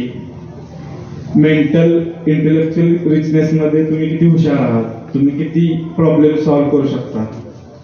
इमोशनल रिचनेसमध्ये इनर पीस किती आहे, तुम्ही अंतर्गत शांतता आपण म्हणतो ती. सोशल रिचनेसमध्ये तुमचे रिलेशन कसे आहे, तुमची फ्रेंडशिप कशी आहे, तुम्ही समाजात कसं वावरता. त्याच्यानंतर स्पिरिच्युअल रिचनेस, ज्याच्यामध्ये पर्पज तुम्हाला आयुष्याचा माहिती आहे, जीवनाचा अर्थ समजला आहे, तुम्ही मेडिटेशन, प्राणायाम अशा गोष्टी करून स्पिरिच्युअल रिचनेसमध्ये पुढे जाऊ शकता. तर हे बाकीचे रिचनेस आहेत, याच्यामध्ये पण तुम्ही काम केलं पाहिजे. फक्त फायनान्शियल रिचनेसमध्ये आपण काम करतो पैसा मिळवण्यासाठी, त्याच्या व्यतिरिक्त हे 6च्या 6 रिचनेसमध्ये आपण परिपूर्ण काम केलं तर आपला परिपूर्ण विकास होऊन आपण पुढे यशस्वी होऊ शकतो. धन्यवाद. आज या ठिकाणी अमरेंद्र भास्कर मराठी बालकुमार साहित्य संस्था पुणे शाखा सातारा आणि लोकमंगल ग्रुप शिक्षण संस्था सातारा 16वे एक दिवसीय बालकुमार साहित्य संमेलन या ठिकाणी संपन्न होत आहे. या कार्यक्रमासाठी उपस्थित संमेलन अध्यक्ष श्री सागर शिंदे IT इंजिनियर, अध्यक्ष माननीय श्री चिटणीस साहेब संस्थापक लोकमंगल ग्रुप शिक्षण संस्था सातारा, तसेच प्रमुख उपस्थिती श्री अक्षय भोसले उद्योजक आणि सर्व गुरुजनवर्ग. बघा, आज या ठिकाणी आपल्या या शाळेमध्ये जे संमेलन होत आहे या संमेलनासाठी आणि आपण सर्व विद्यार्थी या सर्वांचं मी या ठिकाणी स्वागत करतो. असे जगावे दुनियेमध्ये आव्हानाचे लावून तर नजरेमध्ये नजर रोखून आयुष्याला द्यावे उत्तर. प्रिय विद्यार्थी मित्रांनो, बघा, आपल्याला जर आयुष्यात जर काय करायचं असेल तर आपल्याला आपण महत्त्वाचं जर आपण शिक्षण घेत असतो त्यात आपल्याला काहीतरी आपण सर्वांनी त्यामध्ये नाविन्यपूर्ण झाले पाहिजे. आज या ठिकाणी मी जो या ठिकाणी उभा आहे तो या संस्थेमुळे. बघा, 93 साली या ठिकाणी आपली संस्था स्थापन झाली आणि पहिली बॅच मला वाटते 95-96ला या ठिकाणी झाली. श्री चिटणीस साहेबांचं आभार यासाठी मानले पाहिजे की बघा, त्यावेळेस शाळेसाठी बघा प्रत्येक मुलांना आपल्याला लिंब किंवा रामनगर किंवा अन्यत्र सातारा या ठिकाणी जावं लागत असेल. परंतु या ठिकाणी ज्यावेळेस संस्था स्थापन झाली त्यामुळे आपल्या गावातील सर्व मुलांना, कुशी असो नागेवाडी असो, येथील सर्व मुलांना की आपल्या हक्काची शाळा या ठिकाणी उभी राहिली. त्याबद्दल आपण प्रथमतः श्री चिटणीस साहेबांचं या ठिकाणी जोरदार टाळ्या वाजवून या ठिकाणी स्वागत केले. बघा, माझ्या आयुष्यातील टर्निंग पॉईंट जर सांगायचं झाला तर मी पहिले प्राथमिक शिक्षण माझे नागेवाडी या ठिकाणी झाले 4थीपर्यंतचे आणि 5वी नंतर मी लिंब प्रतापशाह हायस्कूल येथे शाळेसाठी गेलो होतो. सन 1999 साली 98-99ला मी इयत्ता 9वीमध्ये फेल झालो. बघा, टर्निंग पॉईंट कसा असतो बघा एखाद्या गोष्टीचा. माझ्या नशिबात बघा काय होतं. आणि फेल झाल्यानंतर आता काय करायचं, तर मग त्यानंतर आमचे आई वडील म्हणले की आपल्या इथं शाळा आहे, मग इथं 9वीसाठी ॲडमिशन घेतलं. आणि त्यावेळेस ॲडमिशन घेतल्यानंतर मनात जिद्द ठरवली की आपण या ठिकाणी आता आपण काहीतरी करून दाखवायचं. त्यावेळेस या ठिकाणी आलो. शाळेत आल्यानंतर आता सागर सरांनी सांगितलं की त्यावेळेस जमदाडे सर असतील, पाटील सर असतील, मराठीचे जाधव सर असतील. बघा, जाधव सर 2 होते. जाधव सर मराठीचे जाधव सर आणि हिंदीचे जाधव सर, असं ते आम्ही म्हणजे त्यांना असेच म्हणायचे की मराठी जाधव सर आणि हिंदीचा 2 जण जाधव सर असल्यामुळे. आणि आपल्या मुख्याध्यापिका बाबर मॅडम होते त्यावेळेस. की सागरनं सांगितले आम्ही खूप मार खाल्लाय. मी त्यावेळेस तुम्हाला सांगतो की मी सर्वात कमी मार खाल्ला असेल तर मी खाल्ला असेल. कारण मी ठरवलंच होतं की आपण अभ्यास करायचा आणि आपला आपण म्हणजे सगळ्यात खेळात असो. त्यावेळेस बघा, जाधव सर असतील क्रीडाचं घ्यायचे त्यावेळेस आमचा संघ जो होता साहेब, त्यावेळेस जिल्ह्यापर्यंत आमचा संघ कबड्डीचा जिल्ह्याला पोहोचला होता. त्यावेळेस एवढं कबड्डीच्या संघ म्हणजे आता जर प्रो कबड्डीमुळे किमान लक्षात तरी येतं की आपल्या कबड्डीचं महत्त्व जाणवतं. पण त्यावेळेस आमच्या जिल्ह्यावरती संघ कबड्डीचा गेलेला होता. त्यावेळेस आवड सुद्धा खेळाची भरपूर आवड होती. आणि इथं आल्यानंतर 2000 साली 2000ची बॅच आमची 10वीची ती झाल्यानंतर 11वी 12वीला म्हणजे या शिक्षण क्षेत्रात याचा माझा काहीही संबंध नव्हता. 11वी-12वीला मी टेक्निकलला होतो. माझा इलेक्ट्रॉनिक्सचा कोर्स होता. 11वी-12वी झाल्यानंतर मग शिवाजी कॉलेजला ॲडमिशन घेतलं आणि कॉलेजला ॲडमिशन घेतल्यानंतर कॉलेज करत करत मी अल्फा लेवल म्हणून एक कंपनी आहे, तिथं सुद्धा मी त्यावेळेस काम केलं. आणि ते काम करत असताना एक जाहिरात आली होती की त्यावेळेस की जिथं ज्या मुलांसाठी म्हणजे जिथं ज्या मुलांना शिक्षणापासून मुलं वंचित आहे त्या ठिकाणी वसती शाळा म्हणून ही संकल्पना त्यावेळेस शासनाने सुरू केली होती. आणि ह्या वसती शाळा ह्या जेणेकरून ज्या मुलांना शिक्षण म्हणजे जाताच नागेवाडी, आपली नागेवाडीतून आपली वरती नागेवाडी गावठाण आहे, तिथून यायला त्या मुलांना शिक्षणासाठी जोडायचं नाही कारण हायवे होता. त्यामुळं तिथं एक वसती शाळा 2005 साली सुरू केली. आणि 2005 साली त्यावेळेस जाहिरातीमध्ये त्यावेळेस निकम सरमध्ये प्राथमिक शाळेमध्ये निकम गुरुजी म्हणून होते. मग त्यांनी आमची दोघांची नावं दिली, सुधीर सावंत आणि माझं एक नाव होतं. तर आम्ही दोघांनी पण अर्ज भरला होता. आता त्यांचे चुलते आहेत तिथं मामा बघा, सावंत मामा, त्यांचा पुतण्या. तर त्यावेळेस आम्ही असंच कॉलेजवरून आल्यानंतर घरचं काम करत करत सगळं करायचं. त्यावेळेस मग तो सुधीर आला म्हटला मी काय जाणार नाही, तुला जर जमलं तर तू तिथं नोकरी करू शकतो. मग त्यावेळेस मी शाळेत मला बोलवलं आणि मी इंटरव्ह्यूला झेडपीला इंटरव्ह्यू झाली. आणि बघा त्यावेळेस अल्प मानधनात म्हणजे त्यावेळेस मला अक्षरशः 1000च पगारावरती मी मानधनावरती मी तिथं काम करत होतो. आणि तिथली जी मुलं होती आता साहेब त्या शाळेतून 30 ते 40 मुलं आपल्या रामनगर हायस्कूल, आपल्या नागेवाडी हायस्कूल तिथून अख्खी बस करून जाते. म्हणजे एवढी मुलं शिक्षणाच्या प्रवाहात आली कारण तिथं सोर्सच नव्हता. त्यावेळेस फक्त सावंत मॅडम म्हणून होत्या नागेवाडीच्या अंगणवाडीच्या. त्यावेळेस तिथं त्या सावंत मॅडम तिथं अंगणवाडी चालू होत्या. तर तिथून पुढचं शिक्षण ती मुलं घेतच नव्हती कारण शिक्षणाला एवढ्या लांब जायचं आणि त्यातील त्या पालकांची मानसिकता मुलींना कसं शाळेत पाठवायचं. त्यामुळे तिथं शाळा 4थीपर्यंतची शाळा चालू झाली आणि ती मुलं शिक्षणाच्या प्रभावात आली. सन 2011-12ला माझं D.Ed झालं. त्यावेळेस मला D.Edला 70% त्यावेळेस D.Edला मला पडले. आणि ते D.Ed जे होते ते पत्राद्वारे होते. डायट कॉलेज फलटण येथे माझं त्या ठिकाणी D.Ed झालं. आणि D.Ed झाल्यानंतर सन 2014ला म्हणजे मी लागलो सन 2005ला, पण आमची सेवा जी होती ती सन 2014ला धरली गेली. आणि त्या सन 2014 पासून मी आज या ठिकाणी शिक्षक म्हणून कार्यरत आहे. मी आता सध्या जिल्हा परिषद प्राथमिक केंद्र शाळा काठी पाटण या ठिकाणी मी सर्व्हिस करत आहे.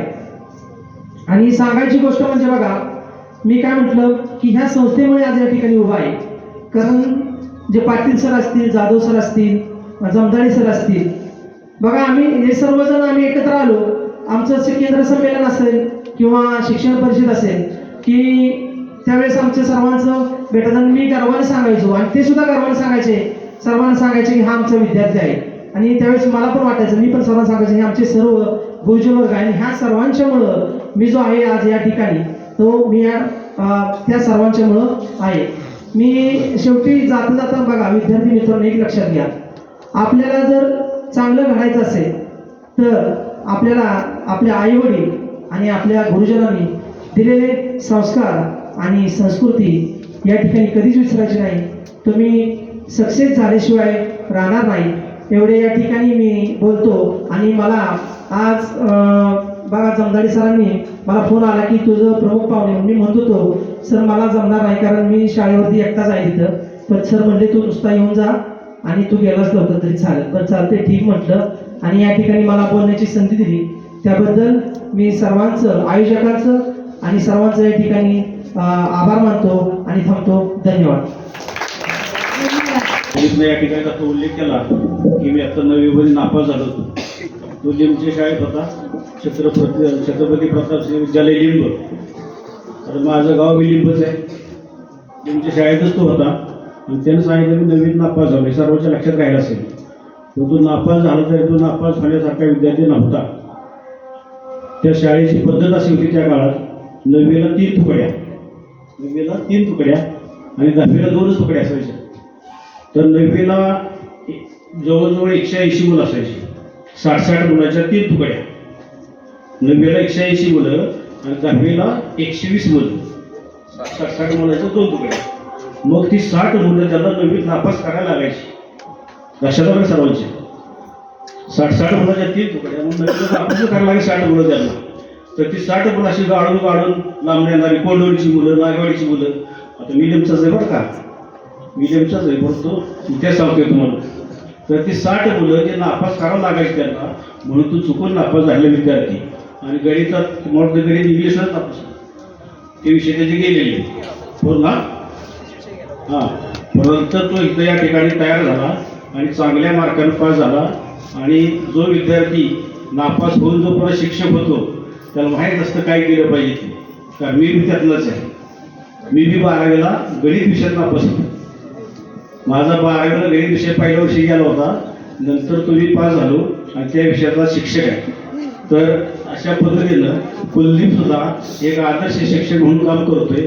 आणि माझ्या विषयाचा इतिहास नंतर तुम्हाला नंतर निवांत काहीतरी बोलावं. परंतु कुलदीप हा आदर्श विद्यार्थी आहे. नापास झालेल्या विद्यार्थी नाही, हुशार विद्यार्थी आहे. धन्यवाद.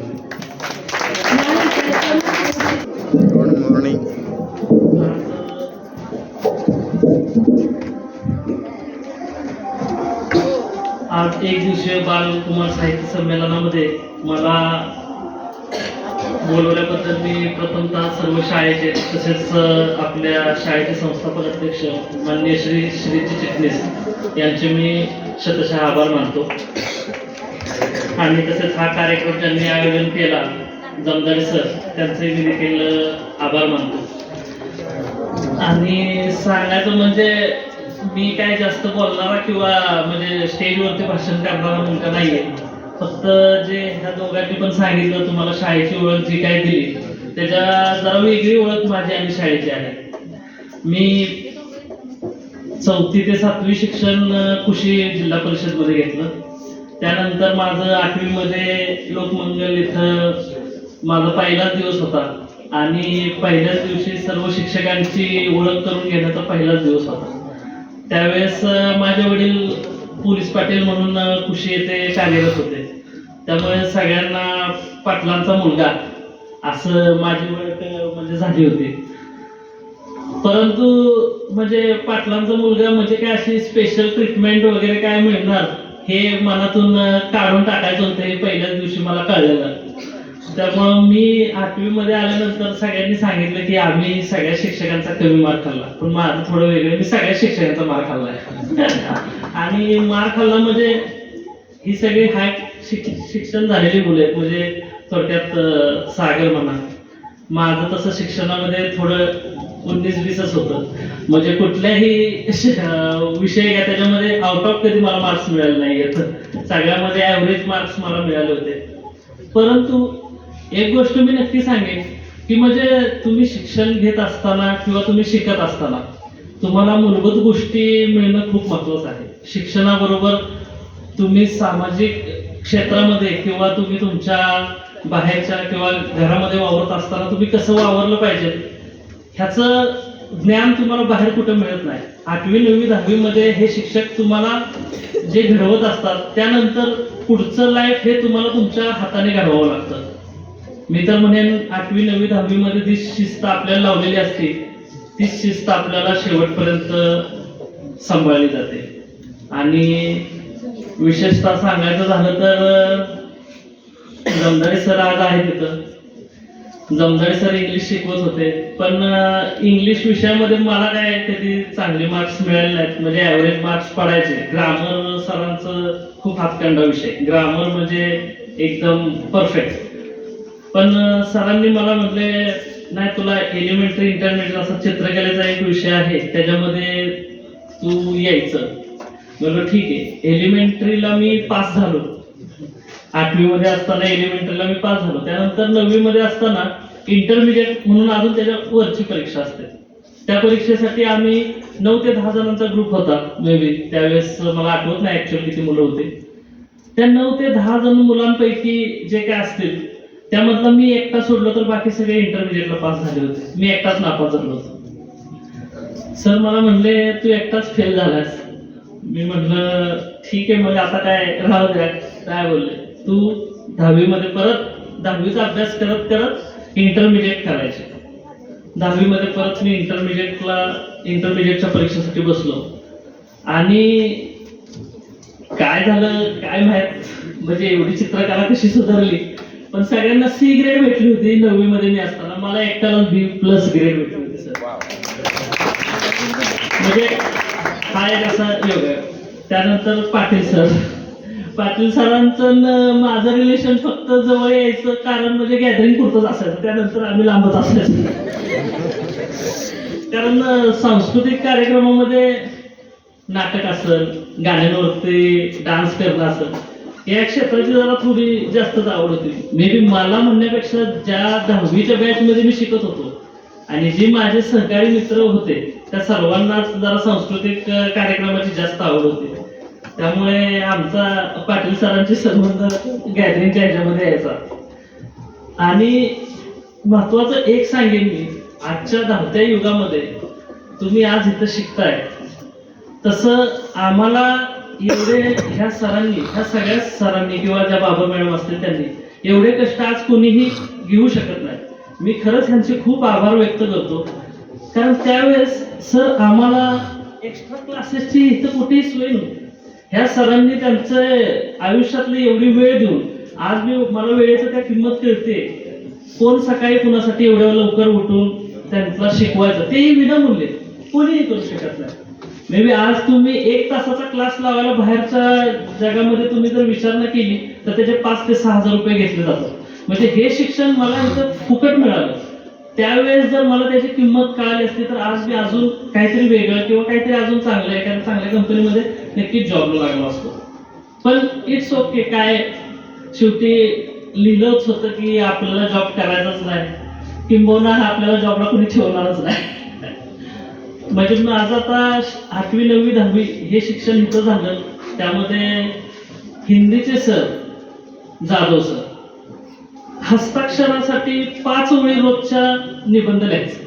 मग तुमचं तिथं काही असू दे, 5 ओळी निबंध पाहिजेच. 5 ओळी म्हणजे कशा, एका खाली एक ओळ नाही पाहिजे, फुल स्टॉप जिथं असेल तिथं ती ओळ संपणार. मग आम्ही काय करतो, जी छोटी ओळ असेल तेच लिहायचो. असे 5 ओळी फटाफट राहायचे, कारण अभ्यास चेक कधीही होऊ शकतो. आणि मार तर म्हणजे काय, आता तुम्ही खाल्लाय का नाही माहित नाही, पण आम्ही जो मार खाल्लाय तो अजून आठवला तरी त्यांच्या पुढे उभं राहताना भीतीदायक रिस्पेक्टफुली आम्ही त्यांच्या पुढे उभं राहतो. नुसता रिस्पेक्ट वेगळा आणि भीतीदायक रिस्पेक्ट खूप वेगळी गोष्ट आहे. पण म्हणजे मला तर असं वाटतं की 8वी 9वी 10वी ही 3च वर्ष तुमच्या पुढच्या कॉलेजच्या आयुष्यासाठी खूप महत्वाचे असतात. म्हणजे वैयक्तिक मी जेवढा सिरियसनेस दाखवला नाही अभ्यासामध्ये तेवढा किंवा त्यापेक्षा जास्त सिरियसनेस तुम्ही व्हा. 10वीमध्ये नक्कीच चांगलं यश तुम्ही प्राप्त कराल. आता थोडीशी टीम नवीन आहे, नवीन मॅडम आहेत, नवीन सर आहेत, पण तेही तसंच तुम्हाला मार्गदर्शन तसंच प्रत्येक गोष्टीमध्ये तुम्हाला सहकार्य करतील. आणि सगळ्यात महत्त्वाचं म्हणजे आपल्याला कुशी नागेवाडी लिंब अजून चतुर्वेद या गावांसाठी श्री चिटणीस साहेबांनी जो हा लोकमंगल ग्रुपचा उपक्रम त्यावेळेस चालू केला, त्यामुळे खूप खूप खूप म्हणजे अशा मुलांचं खूप कल्याण झालेलं आहे. त्यांच्यासाठी प्लीज एकदा सर्वांनी जोरदार टाळ्या वाजवा. हा झाला शिक्षणाचा 8वी 9वी 10वीचा माझा विषय. आता 10वी नंतरच माझं 10वीला मला काहीतरी 68% फक्त मार्क्स पडले होते. त्यानंतर घरातल्यांची खूप इच्छा होती, नाही मुलांनी इंजिनियर व्हायचं. माझं बॅकग्राऊंड ज्या मी घरात वाढलो, माझे सगळे फॅमिलीज बऱ्यापैकी मोस्ट ऑफली शिक्षणात खूप प्रावीण्य. म्हणजे माझी आई स्वतः शिक्षिका होती आणि माझ्या सगळे आत्यांची मुलं किंबहुना माझ्या मावशीची मुलं ही सगळी डॉक्टर शिक्षक असेच होते आणि सगळ्यांचं इंजिनियर झालं. तर मला पण एक फोर्स झाला की नाही तुला इंजिनियर व्हायचं. मला इंजिनियर व्हायचं ते आता मला तर 11वी 12वी करायची होती. पोरांबरोबर कॉलेजची लाईफ जगायचं होतं. पण घरातले म्हणले हे काय कॉलेजचं ह्याचं नाही आहे, त्याला जवळच्या जवळ मला गौरीशंकर इथं मग डिप्लोमासाठी ऍडमिशन घेण्यास त्यांनी प्रवृत्त केलं. आणि मी पण इट्स ओके म्हणलं, गौरीशंकरला ऍडमिशन भेटतं त्यावेळेस फॉर्म जरा वेगळा होता गौरीशंकरचा. जसं की आज तुम्ही वायसीचा बघता, केबीबी कॉलेजचा बघता, मला इकडे जायचं तिकडे. त्यानुसार मग मी देखील गौरीशंकर कॉलेजला ऍडमिशन घेतलं आणि डिप्लोमासाठी घेतलं. ऑटोमोबाईल डिप्लोमाला घेतलं मी ऍडमिशन.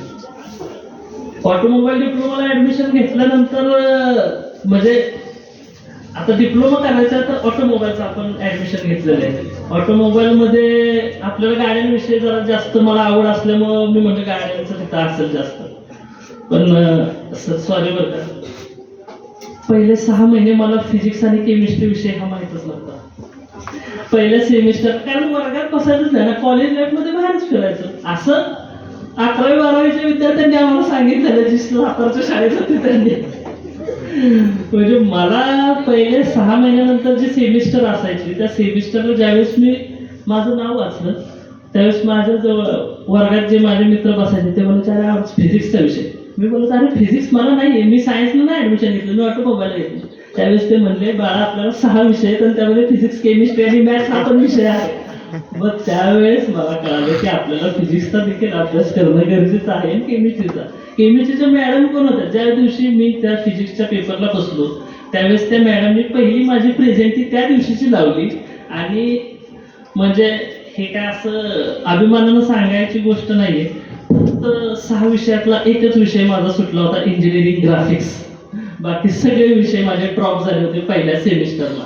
आणि इंजिनिअरिंगमध्ये असे त्यावेळेस म्हणजे प्रकार होता की फक्त 5 विषय जर तुमचे बॅकआउट राहिले असतील तर तुम्हाला नेक्स्ट इयरला ऍडमिशन होतं. आता माझं पहिल्या सेमिस्टरचे 6 विषय राहिले होते. आणि मग ठीक आहे, तिथून पुढे मग क्लासेस वगैरे लावून आलं, बाहेर क्लासेस केले.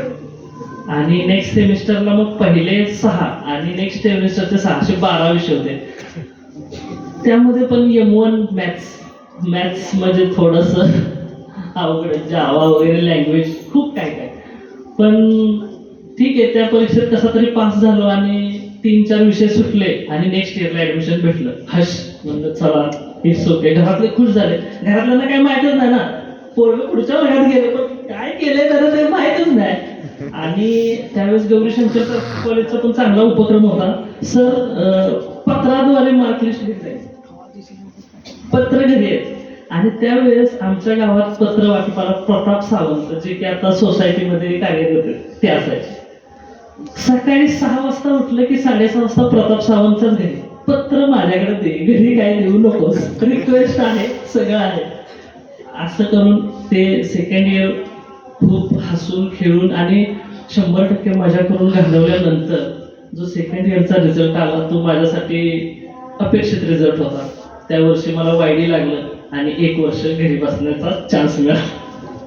म्हणजे घरातल्यांनी जे काय आपल्या विषय ठरवलेलं ते घरातल्यांच्या मनावरती असं हे झालं की आपण ह्याला उगाच इकडे टाकला. मग घरातल्यांचं बोलण्यावर पाहुण्यारावळ्यांचं लय बोलणं महत्वाचं असतं. आपल्या घरातले आपल्यासाठी काय डिसिजन घेतात, म्हणजे पाहुण्यारावळी जरा जास्त डिसिजन घेतात. मला माहित नाही अजून घेतात का नाही, पण आमच्या वेळेस तर तेच होतं, रिलेशनवाले जास्त डिसिजन. मग तू त्याला काढून टाक, त्याचं डोकंच नाही, तू शिकूच शकत नाही, असं तसं झालं. मग त्यामध्ये जरा आमचे मामा खूप स्ट्रिक्ट होते. त्यांनी मला म्हणले तू काय तर गावात राहू नकोस, तुझं सारखं गावात. म्हणून मला त्यांनी पुण्याला नेलं. पुण्याला गेल्यानंतर 1 वर्ष कम्प्लीट स्टडी आणि क्लासेसमध्ये एवढं गुरफटलो. त्यावेळेस मला आपल्या गौरीशंकर नंतर लोकमंगलच्या शिक्षकांची किंमत कळाली. कारण असं की जे जिथं मी फुकट ज्ञान घेत होतो किंवा त्याचे जे मूल्य होतं ते खूप अगदी नाच्या बरोबर होतं. त्या क्लासेससाठी मला पुण्यामध्ये जवळजवळ 1 लाख रुपये खर्च करावे लागले. आणि त्यानंतर मी डिप्लोमाचा 3rd इयर कसा बसा पास आउट झालो. त्यामध्ये देखील म्हणजे असं काय जास्त फर्स्ट क्लास वगैरे तर सोडूनच द्या, म्हणजे मिड लेवललाच पास झालो. आणि 3rd इयर पास झाल्यानंतर मी घरातल्यांना स्पष्ट सांगितलं मी शिक्षण घेऊ शकत नाही. घरातले माझ्या मागे खूप लागले, अरे असंच झालंय, डिग्री कर, आता पुण्याला तू सेट होऊ शकतो असतं.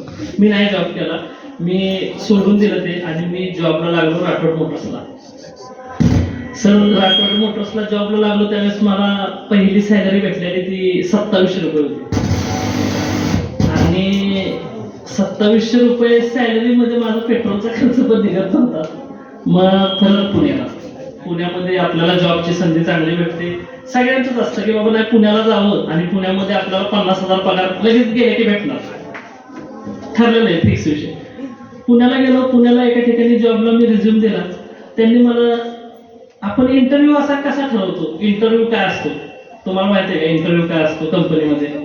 सागरनं मे बी त्याविषयी जरा सांगावं पोरांना इंटरव्ह्यू कसा असतो. म्हणजे माझ्या लाईफ मधला पहिलाच इंटरव्ह्यू होता. इंटरव्ह्यू मध्ये पण 3 प्रकार किंवा 3 फेऱ्या असतात, हे मला त्यावेळेस कळालं. इंटरव्ह्यू म्हणजे काय, मी म्हटलं माझी माहिती विचारणार, तू काय काम करणार हे विचारणार, तुला काय येतं हे विचारणार. आम्हाला पहिल्याच फेरीमध्ये ते म्हणले तुमचं काय येतं होणार नाही, तुम्ही दुसरीकडे जॉब बघा. कंपनीतनं पण रिजेक्शन मिळालं. सर मग शेवटी एका अशा ऑटोमोबाईल इंडस्ट्रीमध्ये मी काम केलं. VW कंपनी होती ती, फोक्सवॅगन म्हणून प्रायव्हेट लिमिटेड कंपनी होती. त्या कंपनीमध्ये मी PDI इन्चार्जचं काम केलं. म्हणजे जे की डिप्लोमा झाल्यानंतर हा मुलगा एखादा सर्व्हिस ॲडवायझर होऊ शकतो किंवा एखादा सेल्स कन्सल्टंट होऊ शकतो. त्या जागेवरती सर मला PDI डिपार्टमेंटचं काम भेटलं. म्हणजे सगळ्यात खालच्या लेवल पोस्टचं काम भेटलं. मे बी ऑफिस बॉय नंतर कुठली पोस्ट असेल तर ती PDIची असते. PDIचा फुल फॉर्म असा आहे, प्री डिलिव्हरी इन्स्पेक्शन. म्हणजे जी गाडी तुमची प्लॅन्टमधून रेडी होती त्या गाडीचं मी प्री डिलिव्हरी इन्स्पेक्शन करणार, त्यानंतर कस्टमरच्या हातामध्ये ती गाडी जाते. त्यावेळेस मला 7,000 रुपये पगार होता त्यामध्ये. असेच 2 वर्ष तिथे जॉब केल्यानंतर मला सेल्स एक्झिक्युटिव्हची पोस्ट भेटली आणि सेल्स एक्झिक्युटिव्हच्या पोस्ट भेटल्यानंतर माझ्या फॅमिलीमध्ये थोडासा गडबड झाल्यामुळे मला सातारला यावं लागलं. मी सातारला शिफ्ट झालो. सातारला शिफ्ट झाल्यानंतर क्रिस्टल होंडा या कंपनीनं मला ॲज एक्सचेंज ॲडव्होकेट म्हणून एक पोस्ट असते, तिथं मला त्यांनी जॉब दिला. आणि त्या जॉबमध्ये जुन्या गाड्यांचं, जो की मी आज व्यवसाय करतोय त्या गाड्यांची माहिती घेण्यासाठी मला संधी मिळाली क्रिस्टल होंडा कंपनीमध्ये सातारा येते. तिथं मला स्टार्टिंग सॅलरी त्यावेळेस 15,000 रुपये चालू झाली. आणि क्रिस्टल होंडामध्ये काम करत असताना जुन्या गाड्यांमध्ये, नवीन गाड्यांपेक्षा जुन्या गाड्यांमध्ये मला थोडीशी आवड निर्माण झाली. त्या क्षेत्रामध्ये काम करत करत मी 2017 साली माझं लग्न झालं. लग्नानंतर अजून 2 वर्ष जॉब केल्यानंतर 2020 साली कंपनीनं मला तिथून माझं काम बघून मला म्हणले आम्हाला तुमची गरज नाहीये, तुम्ही घरी गेला तरी चालतंय.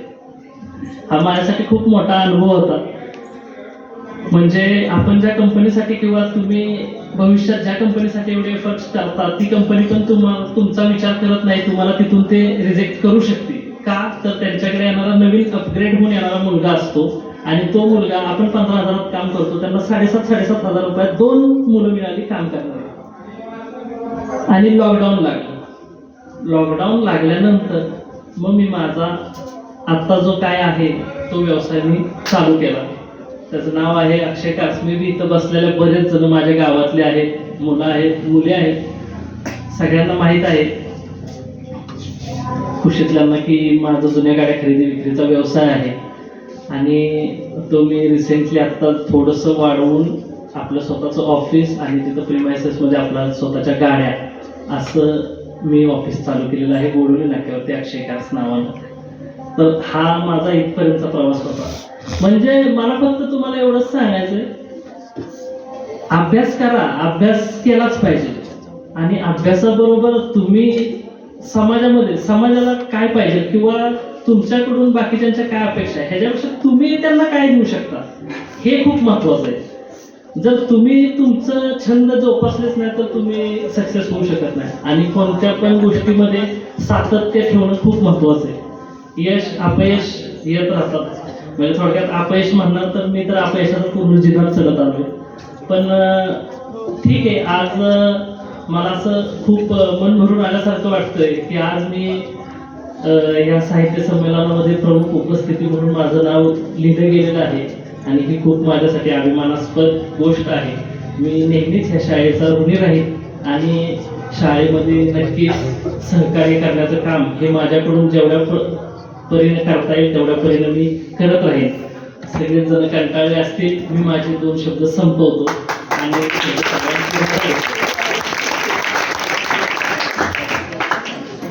की माहिती द्या. इंटरव्ह्यूची प्रोसेस कंपनी टू कंपनी वेगळी असते. काहीमध्ये 2 राऊंड असतात, काही ठिकाणी 3 राऊंड असतात, काही ठिकाणी एकच राऊंडमध्ये तुमचं सिलेक्शन होऊ शकतं. इंटरव्ह्यूचा माझा अनुभव असा की इंटरव्ह्यूमध्ये मला कधीच विचारलं नाही की तुला 10वीला किती टक्के होते, 12वीला किती टक्के होते किंवा मार्क्स किती होते. ते फक्त एवढंच एक्सपेक्टेशन त्यांचं असतं की आम्हाला हे येणारा मुलगा पाहिजे, तुला हे येतं का, सिंपल. त्यांना तुम्ही काय देऊ शकता याच्यावर तुमचं सिलेक्शन असतं. पण आपली प्रोसेस वेगळी आहे, जर्मनीतली प्रोसेस वेगळी आहे. जर्मनीमध्ये 7 ते 8 इंटरव्ह्यू होतात आणि ती प्रोसेस 1 ते 2 महिना चालते. आज इंटरव्ह्यू झाला तर तुमचं सिलेक्शन होत आहे का नाही हे 2 महिन्यानं समजणार. एवढी स्लो प्रोसेस, त्यामुळे बहिणीला 1-2 वर्ष लागली. पण इंटरव्ह्यूसाठी खूप महत्वाचा असतो तो कॉन्फिडन्स. आपण जे बोलतोय ते किती क्लिअरली आपण त्यांना एक्सप्लेन करतोय. त्यासाठी कम्युनिकेशन स्किल येतं, त्याच्यामध्ये खूप सारे पर्सनल डेव्हलपमेंट आहेत. त्याच्यानंतर नॉलेज खूप इम्पॉर्टंट आहे. तुमच्याकडे नॉलेज आहे पण तुम्हाला ते एक्सप्रेस करता येत नसेल तर तुम्हाला तुमच्याकडे किती नॉलेज आहे, तुम्ही काय देऊ शकता हे त्यांना समजणारच नाही. म्हणून तुम्हाला जे काय येते ते तुम्ही किती चांगल्या पद्धतीने सांगू शकता हे खूप महत्वाचं आहे. त्यासाठी इंग्लिश आणि इंटरव्ह्यू हे फक्त इंग्लिशमध्येच होतं. तुम्ही तिथं मराठी हिंदी अजिबात बोलू शकत नाही. ॲज अ इंजिनियर जर तुम्ही इंटरव्ह्यू जात असाल तर इंग्लिशशिवाय पर्याय नाही. आणि इंग्लिश खूप महत्वाचं आहे कारण तुम्हाला बाहेरच्या देशातल्या क्लायंट्सबरोबर तुम्हाला कम्युनिकेशन ठेवायचं असतं. त्यासाठी त्यांना इंग्लिशच येत असतं. त्यामुळे इंग्लिश ही प्रोफेशनल लँग्वेज आहे. त्यामुळे इंग्लिश आणि आपली मुलं मागं पडण्याचं कारण एकच की त्यांना इंग्लिश कमी येत असतं किंवा ते म्हणत असतात की इंग्लिशचा प्रॉब्लेम आहे गावाकडे, त्यामुळे आपण मागे राहतो. तर फक्त कम्युनिकेशन स्किल इंग्लिश याच्यावरती फोकस करा. आणि इंटरव्ह्यू मग काय करायचं असेल पुढे तर तुम्हाला काय देऊ शकता, तुम्हाला काय येतं त्याच्यावर खूप महत्वाचं आहे. आता एक टेस्ला कंपनी आहे अमेरिकेची, ते त्यांचं असं आहे की तुमचं शिक्षण किती असो काय फरक नाही पडत. शिक्षण असो नसतो ते डायरेक्ट म्हणतात आम्हाला हे हवंय, तुम्ही देऊ शकता, तुम्ही डायरेक्ट घेऊ शकता. ते कुठला तरी मुलगा आहे काहीतरी 8वी का 9वीतला, तोच त्या कंपनीत जॉईन झाला, खूप मोठ्या कंपनीत. का तर त्याला ते कोडिंग त्याला आधीच येत होतं सर्व, लहान वयातच त्यानं ते शिकलं आणि डायरेक्ट त्याला जॉब लागला विदाऊट डिग्री, विदाऊट काय, फक्त त्याला ते नॉलेज होतं. त्याला तो तिथे त्याचं सिलेक्शन झालं, त्याला किती कोटी रुपयाचं पॅकेज भेटलं. त्यामुळं शिक्षण जे तुम्ही मगाशी म्हटलं की नंबर आला काही फायदा नाही त्या नंबरचा. जोपर्यंत तुम्हाला ते गोष्ट समजली नसेल, जोपर्यंत त्याचा तुम्ही वापर करत नाही तोपर्यंत काहीच उपयोग नाही. थँक्यू. यानंतर कदम मॅडम यांनी आपले मनोगत व्यक्त करावे. या कार्यक्रमासाठी उपस्थित असलेले सर्व मान्यवर, नागेवाडीचे सर्व शिक्षक मामा आणि तुम्ही सर्व विद्यार्थी, आज आपण इथं अमरेंद्र भास्कर बालकुमार साहित्य संमेलन आयोजित करत आहोत. यासाठी तुम्ही सर्व मुलांनी चांगली तयारी केलेली आहे. जे आपण इथं बऱ्याच जणांनी सांगितलं की आपण शिकलं पाहिजे, आपण शालेय अभ्यास केला पाहिजे किंवा सगळं तुम्हाला गणिताविषयी विज्ञानाविषयी सगळी माहिती दिली त्यांनी. पण याचबरोबर आपण आपल्या कलागुणांनाही त्या अभ्यासाबरोबर वाव दिला पाहिजे. यासाठीच आपण हे बालकुमार साहित्य संमेलन आयोजित करत आहोत. आणि मला माहिती आहे तुम्ही सर्व मुलांनी यासाठी चांगली तयारी देखील करून आलेला आहात. आपण इथं सगळे तुम्ही जे आहे ते काय म्हणू आपण गावातील खेडेगावातील मुलं आहेत. परंतु खेडेगावात आणि शहरात जे आपल्याला जे शहरातल्या मुलांमध्ये क्वचितच पाहायला मिळत नाही ते आपल्याला सर्व खेडेगावातील मुलांमध्ये पाहायला मिळतं. तर खेडेगावातील मुलं कुठंच कमी नाहीत. मी देखील शिक्षण खेडेगावातूनच शिकलेले आहे. तिथल्या शाळाचे शिक्षण देतात ते तुम्हाला शहरात एवढ्या तळमळतेनं शिकवलं जात नाही. मग शिक्षणासोबतच आपण आपल्या कलागुणांना सुद्धा वाव दिला पाहिजे. यासाठी आपण हे संमेलन आयोजित केले आहे. मी या संमेलनासाठी तुम्हाला सर्व मुलांना शुभेच्छा देते आणि माझे 2 शब्द थांबवते.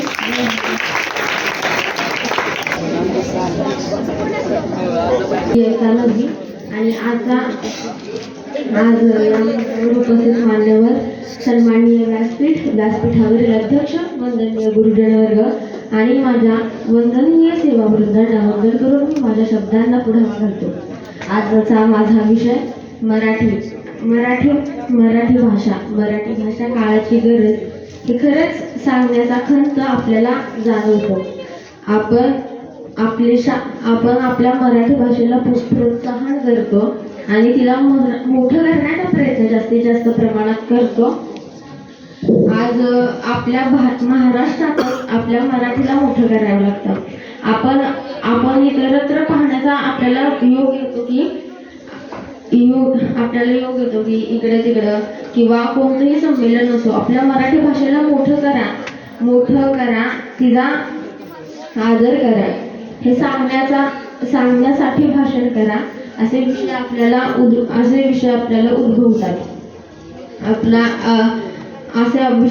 उद्भवतात. मराठी भाषा ही आपली खूप अभिमानास्पद भाषा आहे.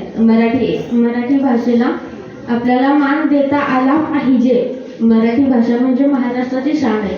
मराठी भाषा साधीसुधी नाही, एक कणखर थोडीशी अवघड पण मनाने मायाळू अशी भाषा म्हणजे आपली मराठी. आपल्या मराठीला आपल्याला साथ देता आली पाहिजे. आपण प्रत्येक मुलानं मराठी बोलावं, मराठीला मोठं करावं, इतरत्र भाषा वापराव्या, पण इंग्लिश, मराठी, उर्दू, कन्नड अशा विविध भाषा जास्तीत जास्त आपल्या महाराष्ट्रात पाहायला मिळत आहेत. कारण आपण आपली भाषा विसरत चाललोय. ज्याप्रमाणे मागील काळातील संस्कृत भाषा, प्रवृत्त भाषा आज ज्या आपल्याला पाहायला मिळतं ती मागे पडत चालले. इतकंच की आपल्या गावात काही आपल्या जिल्ह्यात कमीत कमी लोक असतील ते संस्कृत बोलतात, संस्कृत वापरतात. संस्कृत भाषा ज्याप्रमाणे हळूहळू ढळत चालली त्याप्रमाणे आपली मराठी भाषा ढळू नये, आपल्या मराठी भाषेचा मान कमी होऊ नये यासाठी आपण प्रयत्न केले पाहिजे. ही आपल्याच महाराष्ट्राची खंताची गोष्ट आहे की आपल्याच महाराष्ट्रातले लोक मराठीला कमी लेखत आहेत. मराठी भाषा कुणालाही बोलण्या येण्यासारखी भाषा नाहीये. आपण महाराष्ट्रात आपल्याला मराठी भाषा बोलायला मिळते, ऐकायला मिळते, हे आपलं खरंच भाग्य आहे. आणि इथल्या विद्यार्थ्यांनी, शाळेतल्या शिक्षकांनी आपलं मराठी भाषेला कमवू लेखी नये म्हणून प्रयत्न करावेत. इंग्रजी भाषा, उर्दू भाषा तुम्ही वापरा. आताच आपण ऐकलं इंटरव्ह्यू किंवा बाहेरच्या देशात तुम्हाला जायचं असेल तर इतरत्र भाषांची खूप आवश्यकता आहे. पण तरीही मराठी भाषा वापरणं ही कोणतीही वाईट गोष्ट नाहीये. मराठी भाषा आपण प्रत्येक महाराष्ट्रानं वापरली पाहिजे. मराठी भाषा ही दिल्लीच्या तख्तापासून स्वातंत्र्य मिळेपर्यंत लढत आलेली भाषा म्हणजे फक्त आपली मराठी. स्वातंत्र्य मिळणं असून देत, शिवाजींचा काळ, तिथून पुढचं भविष्य, इंग्रजांनी केलेल्या गुलामी, ह्यातून सगळ्यात पुढे जाण्यासाठी आपली मराठी कार्यरत होते. मराठी भाषेनं आपल्याला विवा शिरवाडकर, प्रभा असे कित्येक नाही तर संत, कवी असे खूप जण आपल्याला मिळवून दिले, परिचय करून दिले. आणि आपल्या मराठी भाषेचा आदर्श म्हणजेच माननीय श्री वि. वा. शिरवाडकर उर्फ कुसुमाग्रज यांनी आपल्या मराठी भाषेला ज्ञान भाषा बनवणं असे खूप प्रयत्न केले. आज कुठंतरी त्यांच्या यशाला, त्यांच्या प्रयत्नाला थोडं कुठंतरी यश मिळालं आणि आपल्या मराठी भाषेला मागच्याच वर्षी 22 अधिकृत भाषांमधील एक भाषा बनवण्याचा दर्जा तिला दिला. आणि आपली मराठी अख्ख्या भारतातच नाही, अख्ख्या जगभरात प्रसिद्ध झाली. अख्ख्या जगभरात प्रसिद्ध झाली. लाभले आम्हास भाग्य बोलतो मराठी, जाहलो खरेच धन्य, ऐकतो मराठी. धन्यवाद. सांगली इयत्ता 9वी माझ्या कथेचे नाव गुरुदक्षिणा आहे. मी आज आपल्यासमोर गुरु आणि शिष्य यांच्या नात्यातील एक हृदयस्पर्शी कथा सांगणार आहे. नयन नाव होतं एका विद्यार्थ्याचं. इयत्ता 7वीच्या सगळ्या तुकड्यांमधून प्रथम आलेला नयन इयत्ता 8वीच्या आदरणीय माने सरांच्या वर्गात प्रवेशित होता. नयन इतका हुशार विद्यार्थी म्हणजे तो चांगलाच असला पाहिजे की नाही, पण ता तसा नव्हता. अतिशय भांडखोर आणि मात्र स्वभावाचा असा हा नयन होता. नयनने सगळी शाळा डोक्यावर घेतली होती.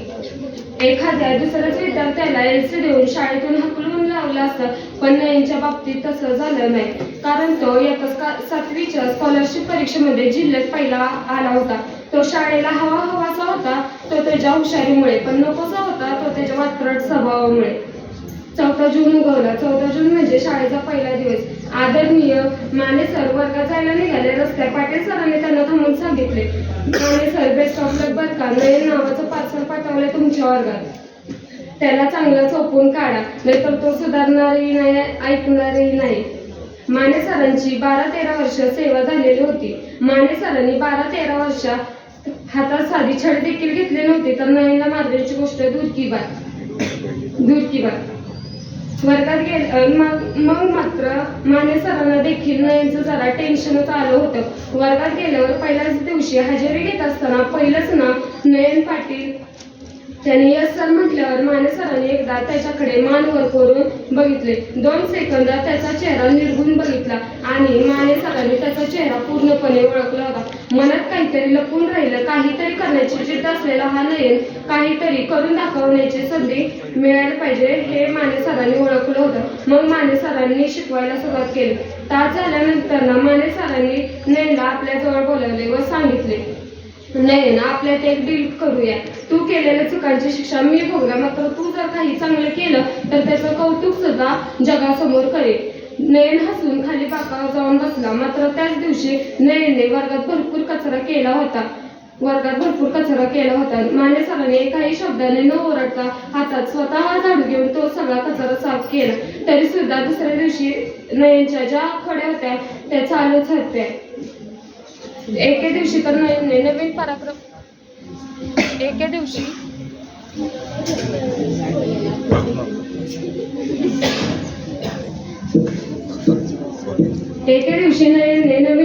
चालू केला होता. माने सर काहीतरी लिहायला फळ्याकडे वळले. त्यांच्या मागे जोरात फिटी नयन हसायचा आणि सगळा वर्ग डिस्टर्ब व्हायचा. सगळ्यांनाच माहिती होतं कोण हसलं, पण त्याला कोणीच काही बोललं नाही. मात्र त्याच वेळेस प्रिन्सिपल सरांचा राऊंड होता. प्रिन्सिपल सरांनी हसण्याचा आवाज ऐकून प्रिन्सिपल सर वर्गात आले व माने सरांना म्हटले, माने सर तुम्हाला ऐकू येत नाही का? हा कोण हसतोय? त्याला शोधून काढा आणि माझ्याकडे आणा. त्याला आपण शाळेतून हकलून लावू. माने सर म्हटले, नाही सर, माझे सगळेच विद्यार्थी खूप चांगले आहेत. I will manage sir. काय मॅनेज करणार आहात तुम्ही तुमची पद्धत बदला, नाहीतर मी तुम्हाला खालच्या वर्गावर टाकून येईल. प्रिन्सिपल सर असं म्हटल्यावर माने सरांनी खाली मान घालून सॉरी सर म्हणून ऐकून घेतलं.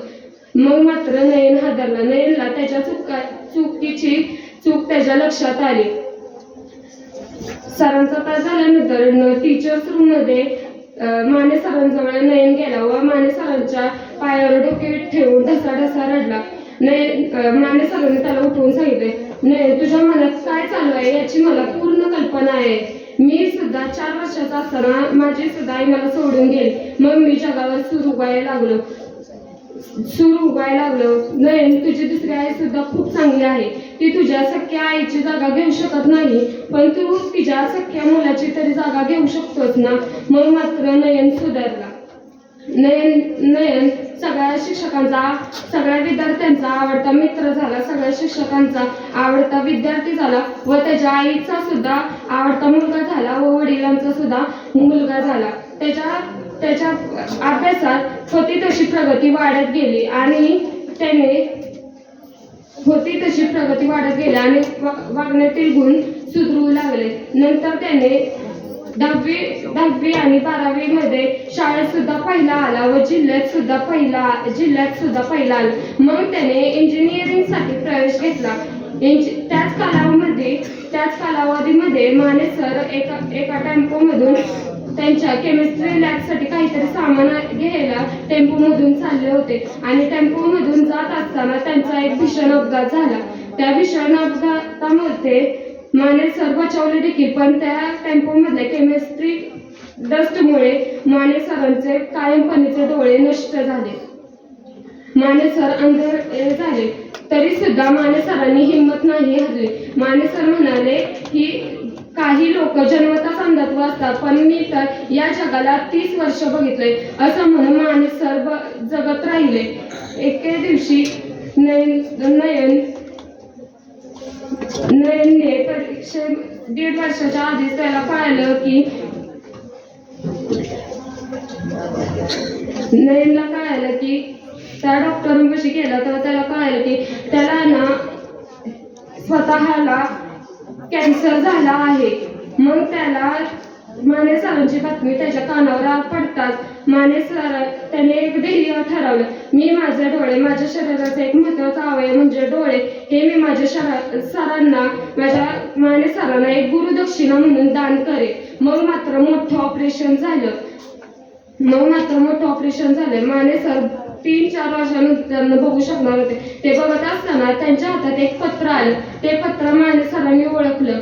त्यांना गहिवरून आलं. ते वाचत असताना माने सरांना गहिवरून आलं. माने सरांनी आरसा मागवला. आरसा मागितल्यानंतर माने सरांनी त्यात त्यांचे डोळे बघितले. माने सर खूप रडत होते. माने सर म्हणाले, माने सरांसमोर नयनचा चेहरा जसाच्या तसा आठवत होता. नयन त्यांच्या समोर उभा राहिलेला दिसत होता. मग मात्र माने सर खूप रडले. माने सर म्हणाले, नयन, तुझी मला ओळख झाली याचा मला अभिमान आहे. हे असो गुरु आणि शिष्य यांच्यातील प्रेम. धन्यवाद. धन्यवाद ईश्वरी. यानंतर साक्षी कटकरीने आपले मनोगत व्यक्त करावे. कुमार काटकर. मी आता नवी शिकते. माझ्या कथेचे नाव आईच्या प्रेमाची किंमत. एका गावात एक गोपाळ नावाचा मुलगा त्याच्या आईसोबत राहत होता. एके दिवशी त्याला शाळेत जमा खर्च व हिशोब कसा ठेवायचा हा धडा शिकवला गेला. त्या दिवशी तो काही विचार करतच घरी आला. घरी आल्यावर त्याने झोपायच्या वेळेस एक कागद घेतला व त्या कागदावर काही लिहून तो कागद उशीवर ठेवून दिला. आई खोलीत आल्यावर आईने त्या कागद पाहिला व आईने तो कागद वाचायला सुरुवात केली. त्यावर लिहिलं होतं, एक बाजारातून तेल आणण्याचे सेवा शुल्क ₹2. संध्याकाळच्या जेवणानंतर आईला मदत करण्याचे सेवा शुल्क ₹3. आई काम करत असताना लहान बहीण चिंकीला सांभाळण्याचे व तिच्यासोबत खेळण्याचे सेवा शुल्क ₹5. रात्री झोपायच्या वेळेस आईला मदत करण्याचे सेवा शुल्क ₹5. आईने ता कागद वाचला व स्वतःची हसली. झोपलेल्या गोपाळाकडे आईने प्रेमाने पाहिलं व तिने टेबलावरील एक कागद उचलला व त्यावर काही लिहून तो कागद गोपाळच्या उशीवर ठेवून दिला. दुसऱ्या दिवशी गोपाळने तो कागद पाहिल्यावर वाचायला सुरुवात केली. त्यावर लिहिलं होतं, जन्माआधी 9 महिने गोपाळाला पोटात वाढवण्याचे सेवा शुल्क काही नाही. 2. अतिशय वेदना सहून गोपाळाला जन्म दिला सेवा शुल्क काही नाही. 3. गोपाळ आजारी असताना रात्र जागून त्याची सेवा केली सेवा शुल्क काही नाही. 4. गोपाळला शिकून सवरून चांगला मुलगा बनण्याचा प्रयत्न केला सेवा शुल्क काही नाही. एकूण बेरीज केल्यावर सेवा शुल्क फक्त गोपाळचा प्रेम, बाकी काही नाही. तो कागद वाचता गोपाळचे डोळे भरून आले व आईसाठी लिहिलेला त्याने तो कागद फाडून टाकला. आई जवळ जाऊन त्याने घट्ट मिठी मारली. आईनेही गोपाळसाठी लिहिलेला तो कागद फाडून टाकला. त्याचे केवळ अश्रूच परत होते त्याच्या मनातून सांगायला. तात्पर्य, आईच्या प्रेमाची किंमत आपण मोजू शकत नाही. धन्यवाद साक्षी. यानंतर अक्षरा मस्कर यांनी आपले कथा सादर करावी.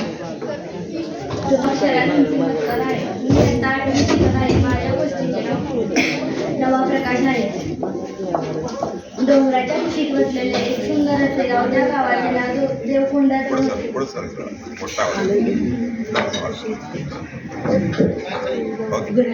डोंगराच्या आपण कविता काही जणांच्या दिल्या होत्या पण थोड्याशा उशिरा झाल्या होत्या. आता यावर्षी आपण त्या कविता आपल्या विद्यालयाच्या स्वरचित आपल्या 2 कवी आहेत त्यांच्या कविता आपण पुढच्या वर्षीसाठी का होईना पण त्यांना आत्ताच सांगून ठेवू. तर त्या पद्धतीने ते कवी लेखक आहेत आणि सध्या आपला जो याचा शिक्षण संक्रमण हा जो अंक निघतो त्याच्या त्या बॉडीमध्ये पण आहे. शिक्षण संक्रमण अंक हा प्रत्येक विद्यालयाला अतिशय महत्त्वाचा अंक असतो. असे अतिथी आपल्याला या ठिकाणी लाभलेले आहेत. तर त्यांचं स्वागत आपल्या अमेंद्र भास्कर मराठी बालकुमार साहित्य संस्था पुणे आणि शाखा साताराच्या अध्यक्ष माननीय शिल्पा चिटणीस यांनी करावं असे त्यांना मी मी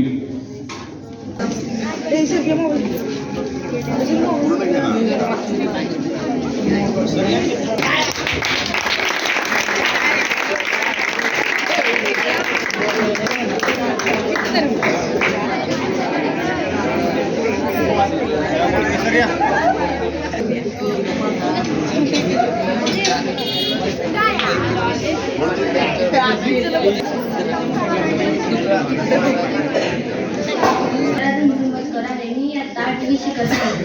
माझ्या कथेचे नाव आहे नवा प्रकाश. त्या कुशीत बसलेले एक सुंदर असे गाव, त्या गावाचे नाव देवकुंड असे होते. त्या गावात 14 वर्षाचा सिद्धू नावाचा मुलगा राहत होता. त्याच्या वडिलांचे एक छोटंसं लोहार काम होते व त्याच्या आईला गावातील लोकांना औषधी वनस्पतींबद्दल माहिती सांगत असे. त्याचं एक वेगळं स्वप्न होतं की आपण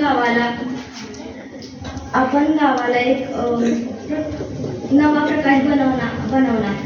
एके दिवशी खूप मोठं वादळ आलं. त्या वादळात देवकुंड या गावातील झाडं पडली, घरं हादरली. सिद्धूला ते बघवत नव्हतं. लहान मुलं त्याला घाबरलेली दिसत होती. वृद्ध लोकांना त्रास होत होता आणि देवकुंड हे गाव त्या त्रासात अडकलेले होतं. त्याला एक युक्ती सुचली की आपण कायमस्वरूपी गावात प्रकाश असणारा एक दिवा बनवायचा आणि त्याने बनवायला सुरुवात केली. तो बनवताना त्याला गावातील लोक सगळे हसत होती, पण त्याने आपल्या प्रयत्न त्याने माघार घेतले नाहीत. त्याला सगळी गावातील लोक म्हणत असायची की सिद्धू तू अजून लहान आहेस, तुला जमणार का असे म्हणायचे. एके दिवशी त्याने वडिलांसोबत बसला. त्याचे वडील त्याला म्हणाले की सिद्धू तू कुणाकडे लक्ष देऊ नकोस, मी आहे तुझ्या सोबतीला, तू बनव. त्याने बनवायला सुरुवात केली. पहिल्यांदा त्याने बनवले तेव्हा त्याचा झाला, अर्ध्यातनं त्याची काचच फुटली. दुसऱ्यांदा बनवायला घेतला तेव्हा त्याचा पूर्ण झाला आणि मग त्या गावात तो प्रकाश बसवला. तात्पर्य जो माणूस प्रयत्न करतो तोच माणूस येतो. धन्यवाद. नमस्कार, माझे नाव धीरज सावंत. मी आज तुम्हाला हरवलेली चिमणी कथा सादर करणार आहे. तुम्ही शांततेने ऐकून घ्यावी अशी माझी नम्र विनंती. माझ्या घराजवळ एक झाड होते. त्या झाडावर एक चिमणी राहायची. चिवचिव करत ती सतत माझ्या भोवतीने फिरायची. माझ्या आजी दळण निवडाय बसली की तर लगेच यायची. चिवचिव चिवचिव असा गोंधळ घालून ती तिच्या पिल्लांसाठी दाणे गोळा करायची. एवढं स्वच्छ ती तिच्या पिल्लांसाठी दाणे न्यायची. इकडून तिच्या झाडावर तिचे घरटे होते. इकडून तिकडून गवताच्या काड्या गोळा करून थोडीशी विश्रांती न घेता केलेले घरटे ते खूप सुंदर नक्षीकाम असते. ते एखाद्या कलाकाराला देखील जमणार नाही. त्या घरट्यात तिची 2 पिल्लं राहायची. ती खूप सुरेख दिसायची. मी सतत त्या चिमणीकडे पाहायचो. मला खूप कुतूहल वाटायचे तिचे. किती कष्ट करते ना ती, तरी नेहमी आनंदी. पण एके दिवशी मी सकाळी उठलो, माझ्या लक्षात चिमणीकडे गेले. चिमणी आज फार शांत होती. काय झालं असेल तिला? आज दंगा नाही, फिरणं नाही. मी हलक्या पावलाने तिच्याकडे गेलो.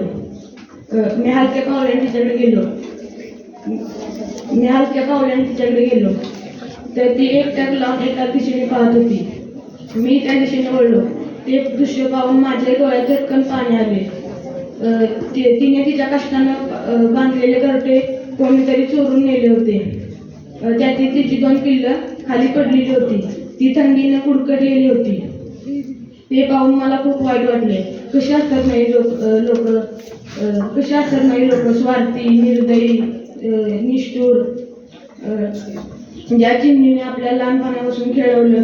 जेव्हा आपण काही खायचो नाही तेव्हा आपल्याला आईची चिमणी दाखवत घास भरवायची. जेव्हा आपल्याला झोप लागायची नाही तेव्हा आई आपल्याला चिव कावची गोष्ट सांगायची.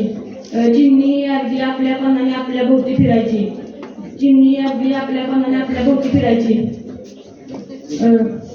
तिला कधी माणसाची भीती नाही का वाटायची. पण आज या स्वार्थी जगात चिमणीचाही माणसावरील विश्वास उडालेला दिसतोय. कारण चिवचिवणारी चिमणी आपल्याला क्वचित पाहायला मिळते.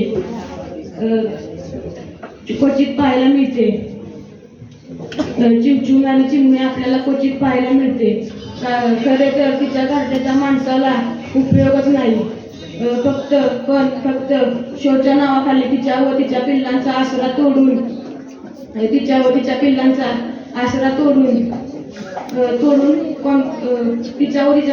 कोणताही विचार न करता आसरा तोडून टाकतात.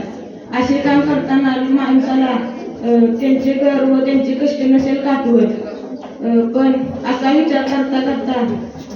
विचार करत माझे लक्ष कुणाच्या चिमणीकडे गेले आणि पाहतो तर काय, ती पुन्हा काड्या गोळा करायला सुरुवात केली होती. एक काड्या गोळा करून तिने पुन्हा घरटे बांधायला सुरुवात केली. हे असे काम करताना तिच्या डोळ्यात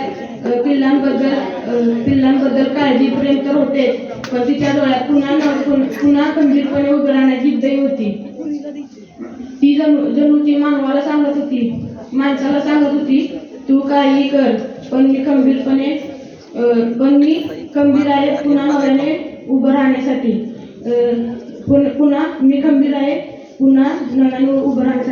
अशी जिद्द चिमणीने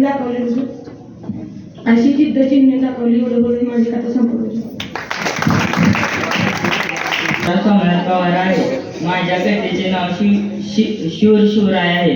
यदा यदा हि धर्मस्य ग्लानिर्भयति भारत अभितानाम धर्मस्य तदात्मनाम सुजान्यमय परित्राणामय साधूनाम विनाक्षानाय धर्म संस्थापनाताय संभवानी युगे. मित्रांनो, श्रीकृष्णाने सांगितलेल्या श्लोकाचा अर्थ आहे, जेव्हा जेव्हा धर्माला ग्लानी येईल तेव्हा तेव्हा धर्माचे उदान करण्यासाठी, साधूजनांचे रक्षण करण्यासाठी, दुष्टांचा नाश करण्यासाठी मी या धर्तीवर पुन्हा अवतरित राहील. दिलेल्या वचनाप्रमाणे छत्रपती शिवरायांचा जन्म झाला असावा.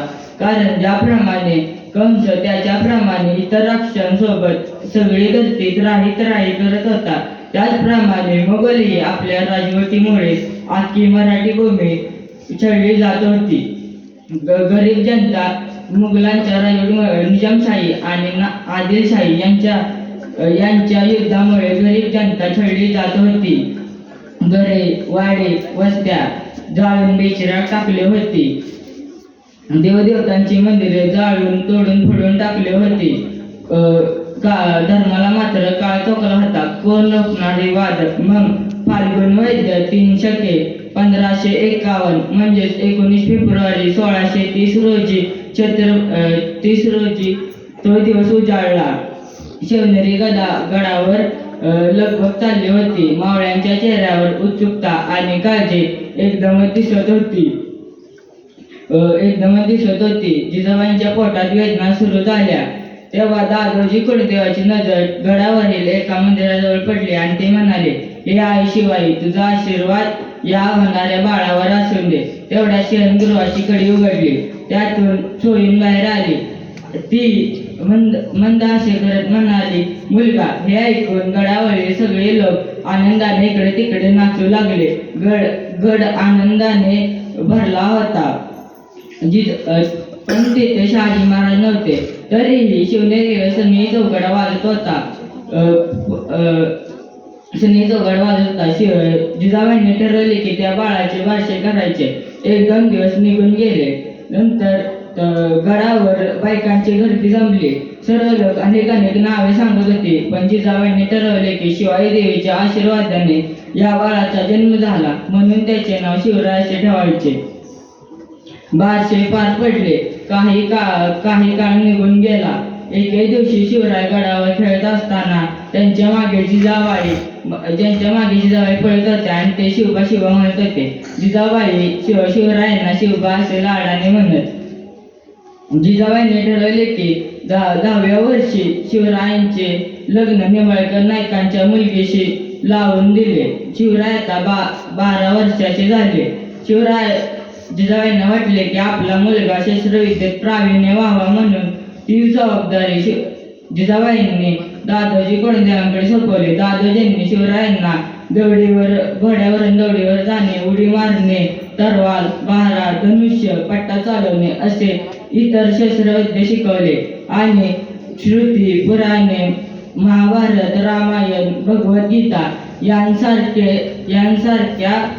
यांचे शिक्षण त्यांना दिले. त्यात शिवराय तरबेज झाले. त्यांनी आपले मावळे गोळा करून लढायास जाण्यास सुरुवात केली. त्यांचे अनेक पराक्रमे गाजलेले आहेत. अफजलखानाचा वध, पावनखिंड, पुरंदरचा तह, दिल्लीवरून सुटका, सिद्धीच्या वेळेतून सुटका असे त्यांचे अनेक पराक्रमे गाजलेले आहेत. असा त्यांचा पुढे जीवनक्रम चालत होता. काही काळ बेताचा गेला. एके दिवशी काशीचे महान पंडित व शिवरायांचे हितचिंतक त्यास बेताळे आले आणि ते म्हणाले, राजे तुम्ही गेले राज्य परत मिळवले. तुम्ही आता स्वतंत्र राजा व्हावा म्हणून तुमचा राज्याभिषेक करायचा म्हणत आहे. जिजाबाईने त्यांचे म्हणणे पटले. त्यांनी स्वराज्याची राजधानी म्हणून रायगडाची निवड केली. त्यांनी सोन्याचे रत्नजडित सिंहासन तयार केले. राज्याभिषेकासाठी लागणारे सर्व सामान एकत्रित केले. सर्व तयारी झाले. 6 जून 1674 दिवस उजाडला. रायगड सुरेख व सुंदर दिसत होता. शिवरायांना चौरंगावर बसवून त्यांना चिरटोप घातला आणि आख्या गडावर छत्रपती शिवाजी महाराज की जय, छत्रपती शिवाजी महाराज की जय असा जय जयकार घुमू लागला. राज्याभिषेकाच्या 12व्या दिवशी जिजामाता म्हणजे आऊसाहेब मृत्युमुखी पावल्या. पण शिवराय स्वराज्य टिकवण्यासाठी कोलमडले नाहीत. त्यांनी स्वतःला सावरले. त्यानंतर त्यांनी सिंधुदुर्ग, विजयदुर्ग असे किल्ले जिंकले. त्यांनी स्वराज्य भक्कम केले. शिवरायांचे वय 50 वर्ष झाले. त्यांचे स्वास्थ्य चांगले नव्हते. एके दिवशी ते खूप आजारी पडले आणि त्यांना रक्ताभिषेक सुरू झाला. वैद्यांचे उपचार चालू होते तरी त्याचा काही उपयोग झाला नाही. त्या दिवशी 3 एप्रिल 1680 दिवस दुपारी शिवरायांनी आपला अखेरचा श्वास घेतला. असा कर्तबगार पुरुषार्थी शहाशी राजा या मातीत रुजून गेला. म्हणूनच अशा दैविक राजाचा जेव्हा जय जयकार होईल तेव्हा आपल्यावर जय उच्चारल्याशिवाय राहणार नाही. धन्यवाद. छत्रपती शिवाजी महाराज की, धर्मवीर छत्रपती श्री संभाजी महाराज की, राजमाता जिजाबाई साहेबांचा. तुम्हाला 10 मिनिटाचा ब्रेक राहील आणि पुन्हा पुढे कार्यक्रम कंटिन्यू होईल.